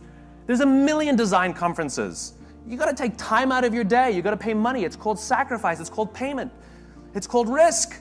But you're here simply because you know something about each other. When you go out on the street in an area where you don't belong, where you're not amongst people who believe what you believe, and you see somebody with the same badge as you and you haven't met them yet, you're going to go, hey, why? They're just as much of a stranger as any other person on the street. But because they have that little symbol that says that I believe what you believe, I'm a little bit like you, we can form a bond very quickly and instantly. You do. You do. It's called human beings. Do you ever watch Deadliest Catch on the Discovery Channel? I was flipping through the channels one night and Deadliest Catch came on. And on this episode, just random, they were in a huge storm. Now, for those of you who don't know Deadliest Catch, they take these crab fishing boats out in the Bering Sea, which is like terrible, and they put cameras on them, and we watch, right? The reason that's, I guess, significant is because these crab fishermen have, I think, one of the top 5 deadliest jobs in the world. I don't know what the exact number is, but dozens of fishermen die every year doing this. We apparently find that entertaining, which it actually is. So they have cameras only on 5 or 6 of the ships, even though there are many, many, many ships that go out fishing every season. And they don't really come into proximity with each other because the ocean's huge, and they usually sabotage each other and give each other false information because they're all competitors. They're all looking to get the crabs and make sure that they find them and somebody else doesn't. And it's business, right? It's just business. It's okay. We all do the same thing in our own companies. And in this one episode, this big, huge storm was so violent that they had to bring all the pots, which are the big cages that they catch the crabs in. They had to bring all the pots back on the boat and wait out the storm. And just by dumb luck, one of the boats that had cameras on it was in proximity of a boat that didn't have cameras on it. And so they had secured all their pots on the deck, and so they started filming the other boat. And they filmed a guy climbing on the outside of the cage, securing the pots. And all of a sudden, a huge wave hits the side of the boat, and the guy's not there anymore. And the people on the boat with the cameras start screaming, "Man overboard, man overboard, man overboard." And they turn their boat towards where they think he might be. He's a stranger. They don't know him. They don't know the crew members of the other boat. And yet they react. And they turn towards him. And they find him in the drink. And for those of you who don't understand how dangerous this is, if the water is so cold that if you're in the water for, I think that it's a minute or a minute 30, hypothermia will set in and you die. And they come upon him, and he's screaming, "Don't let me die, don't let me die." And they pull him on board, not out of the woods yet. They strip off his clothes because it's wet and cold, and they wrap blankets around him to prevent hypothermia from setting in. And he survives. And it's overwhelming. And the captain comes down, and this is all on, you can go watch it on TV. The captain comes down, and he hugs this stranger, this young man, his competitor. He hugs this guy as if he's his own son. I lost it. Everybody is crying. And you realize what happened here was a human interaction. And the reason that they risk their own lives to help this other person, even though they spend every other day trying to get ahead and sabotage, is because at the end of the day, they're all crab fishermen. And they know something about each other. And they know something about the risk that they all take to do this. And when push comes to shove, they will put themselves out there to help each other for no other reason than they get it. They're one of the same. I will promise you that every single member of that crew that day went home with a feeling of fulfillment. I promise you that every single person on that crew that day felt more good in their hearts and in their jobs than the richest days they've ever pulled in. My question is what are you doing to help the person next to you? Don't you want to wake up and go to work for the only reason that you can do something good for someone else? Wouldn't you want them to do that for you? Thank you very much. There are currently about 250,000 people a year who are dying in our hospitals due to preventable deaths. And I'm not talking about negligence, I'm talking about little accidents, right? I'm talking about the doctor in the morning not properly briefing the doctor for the evening. I'm talking about things that we can't sue anybody. There's nothing that we can see that's wrong. But there's 250,000 preventable deaths every year. That's about 20 747s going down every single week. That's what's the equivalent to. And the confusing thing is that we have the best doctors in the world. We have the most advanced technology in the world. Some of the medical equipment we have is the best in the world. The medicines we have are the best in the world. So you start asking yourselves, why are these things happening? And the reason is not because of any of those things. The reasons are actually something vastly more simple. It's something very, very human. 5% of hospital administrators are doctors. Most of them are number crunchers. Hospitals are run like businesses. Hospitals are run by the numbers. And the problem isn't the people who are giving the care, they're very highly trained. The problem is the way those people are cared for. Because what we've done is we've created cultures in hospitals where the people who are doing the caring aren't cared for. And so all of these little preventable deaths are happening because they don't feel like they're a part of anything. They're just doing their jobs and they don't get along that well, and there's not a lot of camaraderie. And the impact is death, right? Now I use this example because it's exaggerated because the impact is so powerful. But the problem is the same in our own companies, right? Which is we come to work and we're told, you must care for your clients, you must care for your customers, you must make them the focus of all you do, and yet why aren't the people who are managing us from the top caring about us? So yes, in a hospital the impact is worse, but the impact that we're having on the outside world is just as bad. In other words, we're not working at our best. We don't care for the things we're doing. We're not helping each other is the most important part. And the residual impact is that we are unfulfilled by the work that we do. And when we're unfulfilled by the work that we do, we focus on the details. And when we focus on the details, we retract from each other. When we retract from each other, we feel lonely. And when we feel lonely, cancer goes up, heart disease goes up, diabetes goes up. In other words, by going to work, we're killing ourselves. Literally. There's another study that was released not that long ago that says that parents who work late, the negative impact that it has on their children is little to none. They may feel guilty as parents, but the negative impact that it has on the raising of their children is little to none. However, parents who come home from jobs they hate or don't love, their kids are more likely to be bullies at school. And now you think about the bullying epidemic we have in America, right? Where there's this disturbing number of young children who are killing themselves, suicides, because of bullies. The problem is not the schools, and the problem isn't even the parenting. The problem is the jobs the parents have. This is the importance and this is the power of the work that we do and the places we go to work, right?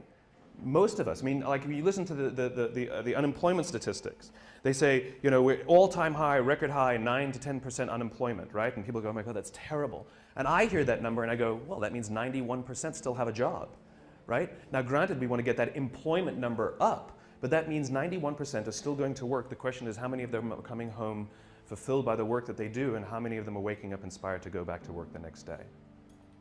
If we don't love our works, we don't look out for each other, and if we don't look out for each other, we feel lonely. If we don't feel lonely, all these negative things happen. So what example can I share with a creative audience about how to change this? The United States Marine Corps. I had the great honor last week of spending a week with the Marines. I spent a couple days at Camp Lejeune, and then I went for a few days to Paris Island to watch them go through boot camp. And this is it's a remarkable, remarkable human experiment that they're doing. And even though they know what works, they don't know why it works, but they don't need to know why because they know that it works, right? But what's happening is they're taking a group of strangers, people who don't know each other, who are showing up and within a very, very short period of time, learn to trust each other so much that they would give their lives for each other, right? And we know, anyone who's ever worn a uniform knows that no one runs into battle for God and country. It doesn't happen. It's for the guy to the left of me and the guy to the right of me. That's the reason they do what they do, right? And these sort of remarkable stories of heroism where people rush into very, very dangerous situations to save others. And they always ask the question, why did you do it? Why would you risk your life? Why would you put yourself at risk for them? And the answer is always the same, because they would do it for me. In other words, what gives them the confidence to put themselves at great risk is the knowledge that someone would do the same for them.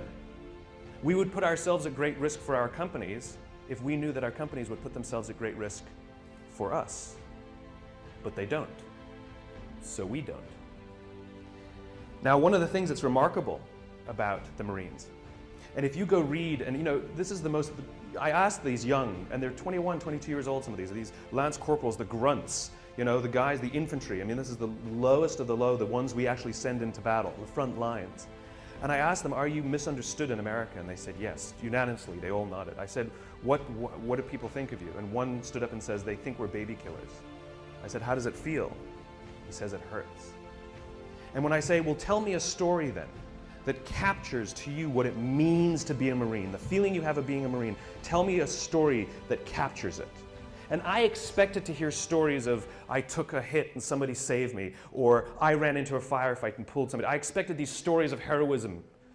Not a single story like that came out. Now, I'm sure those stories exist, but those aren't the stories they told me that capture what it means to be a Marine. One of the stories they told me was a young boy in Afghanistan who would come around every morning and sell kebabs to the Marines. And then one day he showed up and he was all beaten up. And he didn't go to his parents for help and he didn't go to his friends to help. He came to the Marines for help because he trusted them more than anyone else. They told me a story that captured how they feel of a village that had been overrun by the Taliban. And the residents of the village couldn't go home because they would be killed by the Taliban, and so they were just living by the river. The problem was winter was coming. And one of the elders came to the Marines, knocked on the door and said, I need you to come down to the river and kill us. And the Marine said, what are you talking about? He says, if we go back home, we'll be killed by the Taliban, and if we stay out there, we're going to die slow deaths this winter. It's easier if you just come and kill us, please. The Marines overran the Taliban village, pushed the Taliban out. A year later, they went back to this village and people were playing volleyball. These were the stories they told me that capture what it means to be a Marine. They believe in doing good for others, and the fulfillment they get when they put themselves at risk so that others may prevail is overwhelming. This is not unique to the Marine Corps. This is all human beings.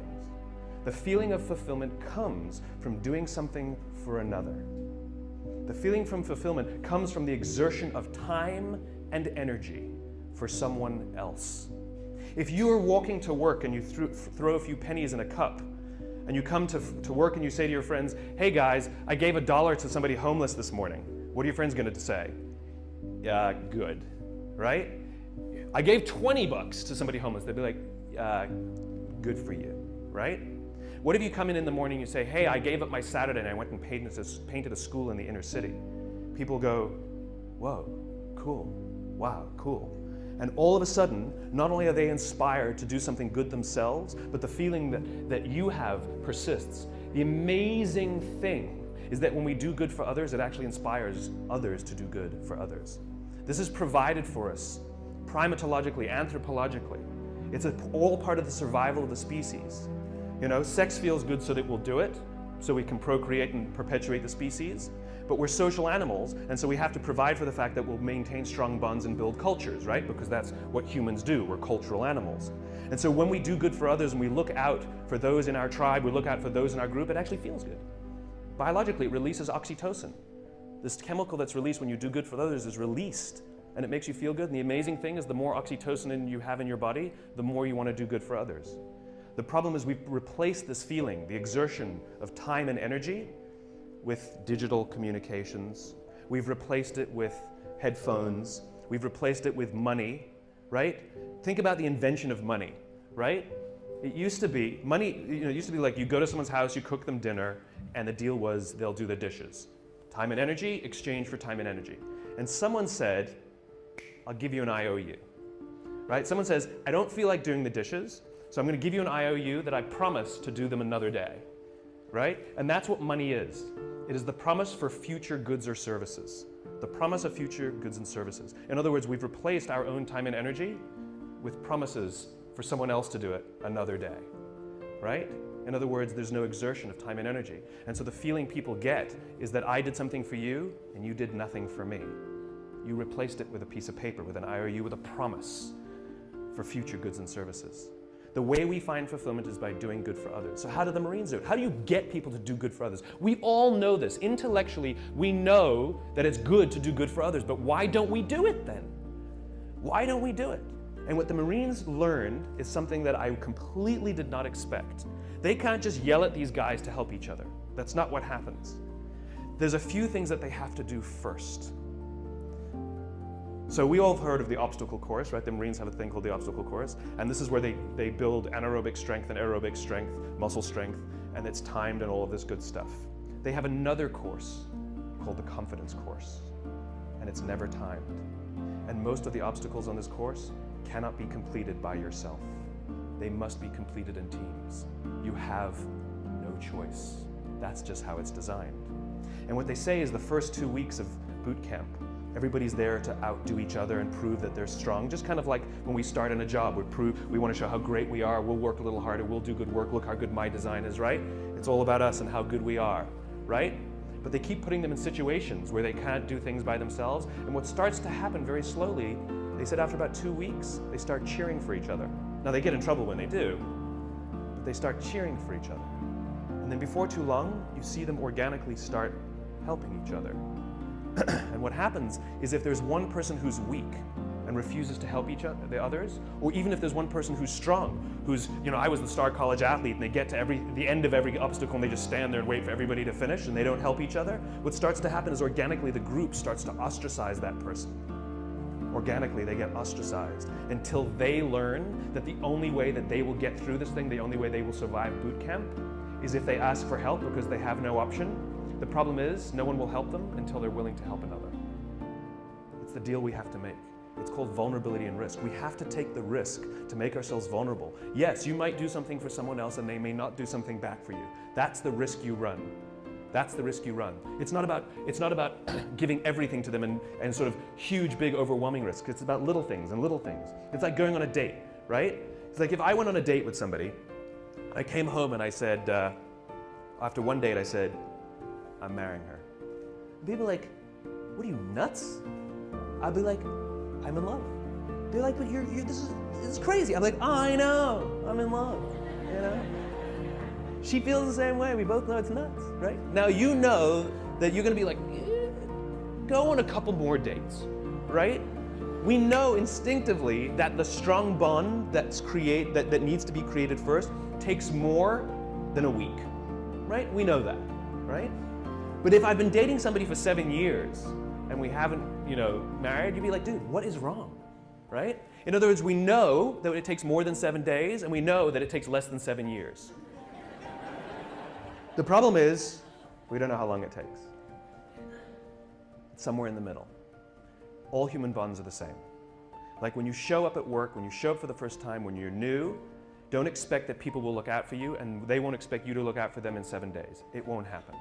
But if you've been working at a job for a few years and you don't have the absolute confidence that if you turn your back you will not get stabbed, you can rely on somebody, you can give them something, nothing will go wrong, you will share the credit, no one will throw you under the bus. If you don't have that in a few years, something's wrong.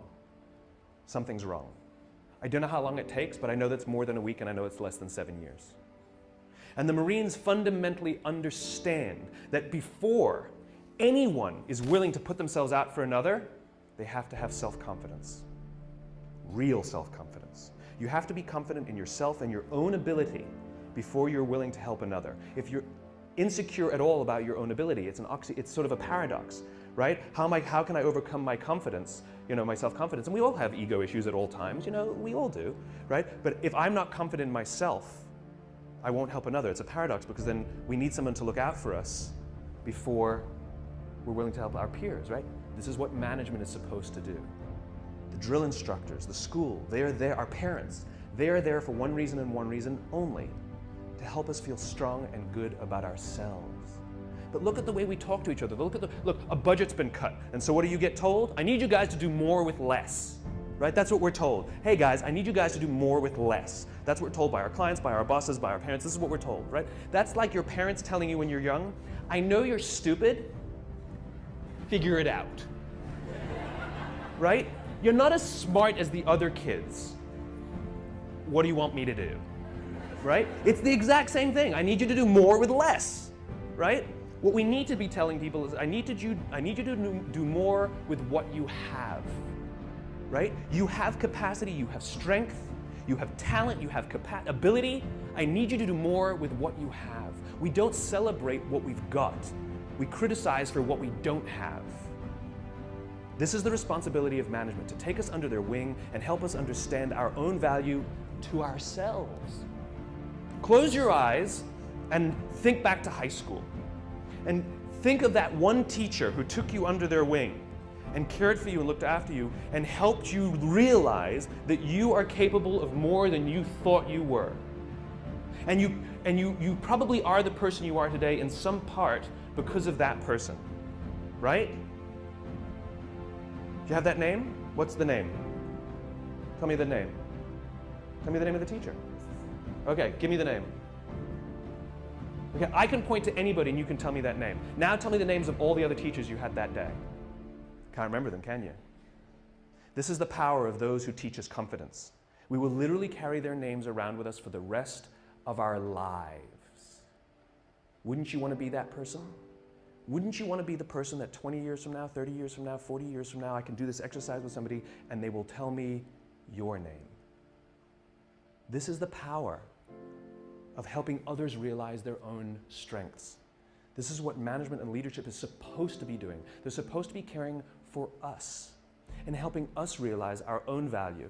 And by the way, if you have anybody who reports to you or works for you, your responsibility is not to make them meet the deadline. Your responsibility is not to make sure that they do as you say. Your responsibility is to make sure that they understand their own strengths, their own value, and that they are way, way more talented than they think they are. And the only way they will learn that is if you put them in situations in which they can fail. And you hold them and you support them and you give them talent and you give them skills and you give them education and you watch their backs, and if they fall over, you encourage them to get back up, and if they fall over, you encourage them to get back up, and if they fall over, you encourage them to get back up until they figure it out themselves. It's called confidence. It's your responsibility to help others find it, and it's others' responsibility to help you find yours. And the amazing thing is, as soon as you start feeling confident in your own ability, you naturally help each other. That's what happens. It's called trust. In the military, they give medals to people who are willing to sacrifice themselves so that others may gain.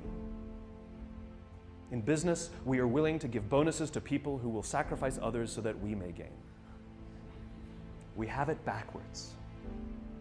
And then we complain about how we don't love our jobs, and we complain about how the work is suffering, and we complain about how budgets are being cut, and we complain, and the first thing we do is blame each other and become more selfish and worry about my pay and my benefits and my this, and this is what happens. When we are unfulfilled, we look at the metrics and we say they're not good enough. When we are fulfilled, we don't care about the metrics. This is why when you have a job you love and you get a call that says, I'll offer you tons more money and great benefits, you're like, I'm not interested, I'm not interested, I'm not interested. I'm very happy here, but we'll give you more. That's not the reason I'm here. I'm here because I love it. I'm here because I care for the people I work with, and I'm here because the people I work with care for me. This is the world I imagine. This is the world I imagine. And here's the great thing. If you take little risks, I'm not talking about big things, little things. If you start doing little things for each other, the amazing anthropological response is other people will start doing little things for others too. I was walking down the street 2 days ago, and a guy's backpack was open and a whole bunch of paper fell out as he was walking down the street. And I happened to be behind him, and so my friend and I just we were in mid-conversation, and in mid-conversation, we never even stopped talking. We just bent down, sort of helped him gather his papers, hand them back to him, sort of pointed out that his book bag was, his backpack was unzipped, and he said thanks, and we walked on. It was like no big deal, right? We get to the end of the street, and we stand we're waiting to cross the street. We're still talking, we haven't stopped talking. And the guy in front of us turns to us and says, I saw you help that guy. That was really cool. But here's what's great about that. The guy will go do something for someone else simply because he saw us bend down and pick up paper for someone else. He will actually go do something for someone else because of it, right? He won't give to charity because he sees me put $1 in a cup, but he will actually help someone because he saw someone also help someone. Little things. Hold a door open for someone. Say thank you to the person who holds the door open for you. Smile to the barista. Little things. Put your foot in the subway when the door is closing so someone who's running will make it. Hit the open at the elevator. Don't go,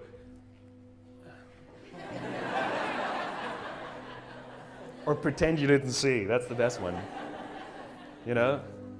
Oh, I didn't wish I would have if I saw. Sorry, right? Do it. A little time and a little energy. And you'll find around work that people give a little time and a little energy back to you. And you'll give a little more time and a little more energy. You go for a coffee with someone. Then you go for a 2-hour coffee. Then you go for a coffee and a lunch. Then you go for a lunch and a dinner. Then you go for a dinner and a movie. And then you sleep over. And then you sleep over 2 nights. And then you go on holiday together. And eventually you get married, right? It's slow. It takes time. And we can't rush it. If when we rush it, it's all fake. Do things for others and watch how much others do for you. You go get yourself a cup of coffee from the coffee machine in the morning, make one for someone else. It takes a little extra time, it takes a little extra energy. That's the point. That's the point. And here's the best part. You will feel so good at the end of the day. So good. Thank you very much. Thank you.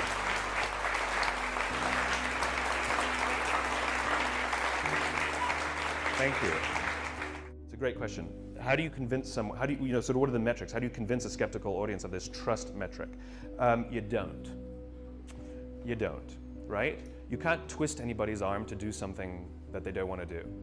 And, the law of diffusion, which I obey, as much as I can, which is you don't need the majority, you need those people who believe what you believe. In other words, when you do some nice things for people, they may not do something nice back because they may be, we live in a world in which you do something for somebody, they think you want something from them, right? That's unfortunately the society we've created. But that's the risk that we keep taking. And I'm not saying you should keep doing it for somebody who keeps doing nothing and keeps sort of, crapping on you because of it. Then at some point you have to be like, all right, my bad, right? And you back off. I don't believe in helping everyone. I do not believe in it, right? This is not, let's do good for everyone on the planet. That's not what I'm talking about. Mother Teresa, who's the poster child for giving selflessly to all who need, at the end of her life started questioning the existence of God and, by the way, hated her life. Serious, okay? In other words, giving to others unabashedly is actually self-destructive. It doesn't help, right? And it's just like going on dates with people you don't like doesn't mean you'll eventually click and match, right? There's only one machine that I found that really accurately measures trust better than any other sort of metric. It's called a human being. It's really good at it, right? And so those feelings you get, trust them in one way or the other. It's the little risks, it's the butterflies, it's the unsure, it's the backwards and it's the dance, it's dating, it's the dance, it's the nerves, it's that. So if there are cynical bastards at your office who don't get it, ignore them, don't worry about it, because eventually you'll get enough, and those people either come along or leave, or be pushed out. Ostracized. Remember, when the group starts helping each other, they ostracize the ones who refuse to help, whether they're strong or whether they're weak. They get ostracized until they learn that they cannot survive without the help of others, and they learn that the only way others will help them is if they help the others, right? The order matters. The order matters. I just thought of something that sort of is pervasive in our sort of, digital world. The order matters. Sort of speak honestly about what you want, right? If you are don't do things for people when you want something from them. Just ask them what you want from them. And I'll give you one little example. It's a funny little example. We've all received emails that go like this. Dear Simon, well, you wouldn't get an email to Dear Simon, but I would. Dear, insert your name, right? Dear Simon, haven't seen you in years. Hope you're well. Congratulations on all you've been doing. It's really amazing. We should get coffee sometime. If you could do me a favor, if you could vote for me on this website, I'm hoping to win, some $1,000 prize for my design, blah, blah, blah. Hope you're well, talk to you soon. Kenny, right? We've all received an email like that. And how do we respond to it? Right? Now, what happens if you get the same email that goes like this? Dear Simon, I'm hoping you could vote for me on this website. I'm trying to win some $1,000 prize for my design. I haven't seen you in years. I hope you're really well. Congratulations on all that you've been doing. We should get a coffee sometime. Thanks, Kenny. Totally different.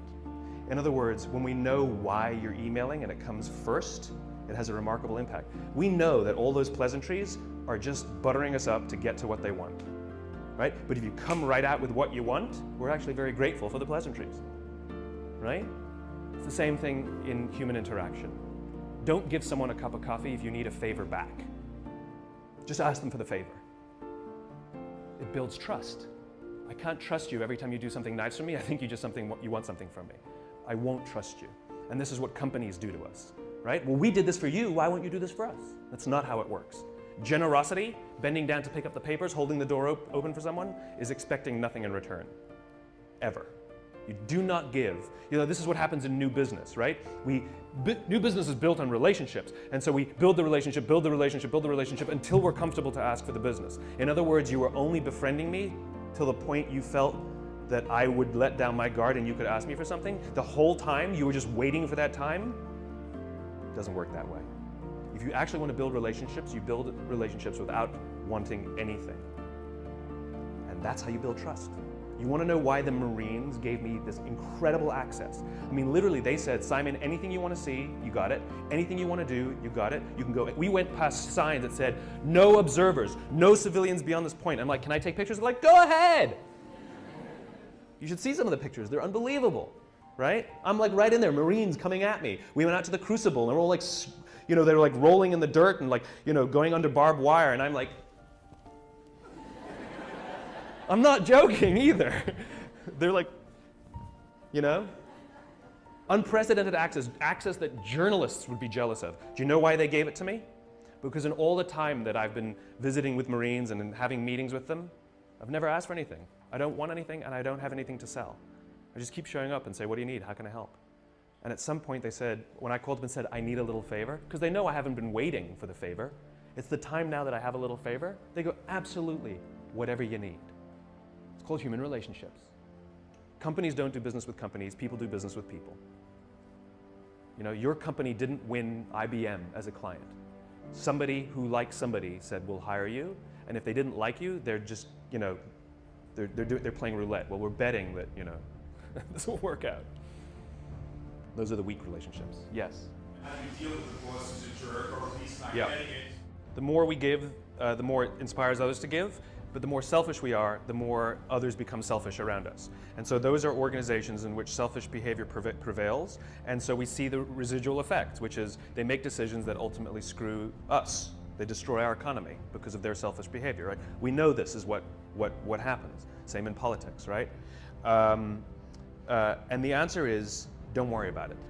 I know it sounds silly, and I mean, your first question is, do I talk about these things to them? I will talk to anyone who will listen, But I don't talk to people who don't want to listen. The good news is, there are some good eggs, and there are some of them who've had conversions, where they were the bastards who believe in firing people and screwing people to advance their careers, and something happens. I just met a guy recently who was a very senior executive at a very, very large company, and something happened, and he got like hit in the head or something, and he realized, holy cow, I have to look after people, right? And they become obsessed with it, and they start sticking their necks out, and we just need those champions scattered around. And this is what I do. The more I spread this message, the more it's kind of like in the cartoons, sort of the whole of justice. The message goes out, and they all sort of wherever they are, they poke their heads up. It's that kind of thing. The more we talk about it, the more we put it in our work. Because don't forget, you're going to help someone who goes home feeling good, and their husband or their wife works in the bank. And they're going to talk how much about they love to, and that might inspire that person. It has all of these residual impacts that we don't really know. This is the funny thing about the internet, which is we're so proud of the internet that we can measure everything.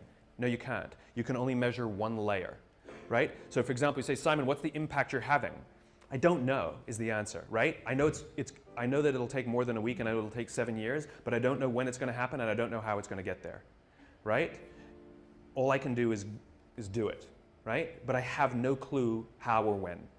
And so, for example, I can measure book sales, and I can measure how many hits, and I can measure how many people have watched a TED Talk and all of this, but I can't measure, that TED Talk being shown to a room of 50 people, and one of those 50 people doesn't buy a book, doesn't watch a TED Talk, doesn't do anything, but goes out and does something good for somebody else. I have no way of measuring that. And so we're so proud of the internet and its ability to measure everything, but we're measuring one layer where we used to measure no layers. It's like, this is how people work. It's gossamer, it's networked. And so the answer is, don't worry about them. Don't worry about them.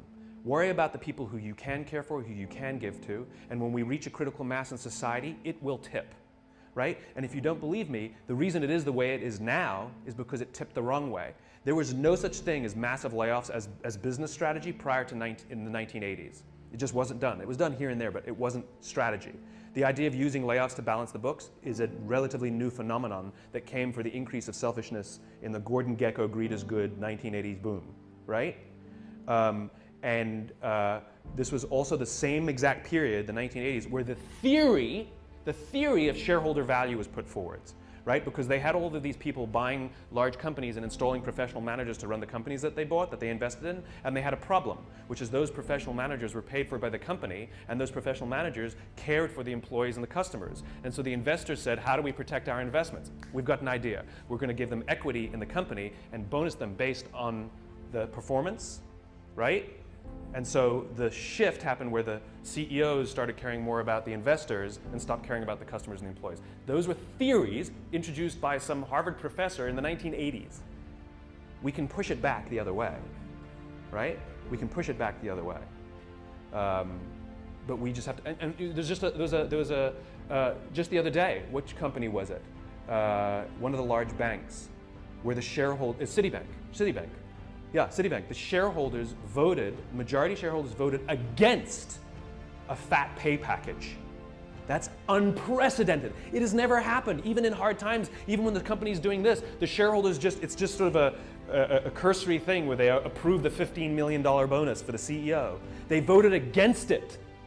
It's non-binding, but it sends a shot across the bow saying shareholders now want you to be bonused if you do something good for others. Even if the others is us, right? The point is that it's starting to crack, and so let's just stick our finger in the crack, you know, make sure that it keeps cracking. It swung one way, we can swing it back. The question was, can I talk about celebrating accomplishment while still asking for more, right? They did a study on kids who are really, really smart, like in all the gifted classes. Why is it when you're smart, you're gifted, and when you're stupid, you're special? Why is that? I was told my whole life I was special. It's not good. Never gifted. They took the gifted kids who were constantly told, you're so good. Oh, thanks for that. I knew you'd do well. Oh, you're our best employee. You know, you're our best student. You're awesome, right? And what happens is later in life, they actually suffer because they're very afraid of taking risk, because they're very afraid of losing their position on the mantle. Okay? Kids who are sort of more average, who constantly are rewarded not for their accomplishment, but for their effort. Great effort. Really proud of the improvement you made. What they find is they do very well in life because there's no shelf, there's always more. There's more effort, right? And so you want to reward and acknowledge effort. Even if they don't hit the goal, it's the delta. But at the same time, if it goes backwards, you'd be like, dude, what's going on? Like we shouldn't be giving ribbons for everyone who competes, right? Because what we're teaching people is, if you do nothing, you get a medal, right? And the funny thing is we're creating a generation that's feeling very hollow and feeling, this sense of entitlement that people complain about Gen Y. The entitlement is, I don't feel like I've accomplished anything. And the funny thing is about human beings is the way we feel accomplished is when we exert energy and time and reach a destination, right? And the more energy and time that we have to suffer through, especially if we suffer together and we get somewhere, it is overwhelming. Think about the best jobs you've ever worked on. Was it the best design? Was it the best results that the company had because of your project? Or was it an absolute hell project that you worked together and you came out on the other end and that you got it done at the deadline and you're like, that was amazing. It was the hell projects. It was the things that we had to go out of our ways more, do things for each other, right? Things we weren't thinking of doing. I was wrapping packages. I was doing stuff that designers aren't supposed to do. This is what produces that, right? And so the thing is about measurement and destination reward. Imagine we're standing in a big empty room, right? And we're standing in one corner and I give you a simple instruction. I want you to go to that corner in a straight line, right? Off you go, no big deal, right? Without telling you, I slip a chair in front of you. What do? You go around the chair. Now you just disobeyed what I told you to do. I told you to go to that corner straight line. But this is the amazing things about human beings, which is when we're given a clear destination, we use our own creativity and our own sense of innovation and our own problem-solving abilities to overcome obstacles to get to the destination. In other words, the destination is more important than the route, right? We're flexible about the route. We're obsessed with the destination. Reset. We're standing in the corner together and I give you a simple instruction. Go somewhere in this room in a straight line. And you say to me, well, where do you want me to go? I'm like, I don't know. You're smart, figure it out. Go in a straight line. And so you pick a point and you start walking. And without telling you, I put a chair in front of you. And what do? You come to a grinding halt. And I say, what did you stop for? You go, well, you put a chair in front of me. Or you'll make a sudden turn and go in another direction, right? And this is the problem. It's the same obstacle. The difference is when you have a clear destination, the obstacles become easy to overcome. When you don't have a clear destination, you keep coming to a grinding halt. And what we do in our companies is we're counting the steps we're taking along the route, but we're never looking at the destination, right? So a company says, made $1 million this year, we were only planning on making 800,000. Like we took 10 steps, we're only planning on taking 8. Where are you going? No clue, right? We count the steps. And so the point is that people want to feel that the effort that they're exerting actually are moving somewhere. And so successful measurement, successful recognition is not just for the steps you take. It's not just for the effort. It's that the effort you exerted moved us closer to where we're trying to get to. And that get to should be some crazy ideal. My ideal is to live in a world in which the vast majority of people wake up every single morning, inspired to go to work and fulfilled by the work that they do. And the couple of measurements that I use are if the book is selling, and by the way, people ask me, how many have you sold? I have no clue. I've never asked the publisher because I don't care. I really don't care how many I've sold. What I care about is the Amazon rankings and that those are going steady or up and not plummeting, because that means other people, right? Because I don't have a publicist, I don't have a marketing strategy on purpose. I didn't hire one of those companies to sell the book for me. And the reason is because I'm not interested in book sales. I'm interested in the spreading of an idea. And so I just use that as a metric to help me understand, am I sort of marching because the more I preach, is it resonating? And so you have a couple of these imperfect measurements that help you understand, are you going along the way? So it's not just great effort, look what you achieved, because that's what we're doing now, right? Our goal is to increase top line revenues by $50 million. For what reason, right? Which is we have to know the destination, and then we say, amazing, you took us that much closer. And if we go to the right, it's because we were overcoming an obstacle. If we hadn't gone to the right, we would have been stuck forever. Thank you. It's not always straight lines. It's not always straight lines, but it's in one direction. She's pulling the cane out. Thank you very, very much.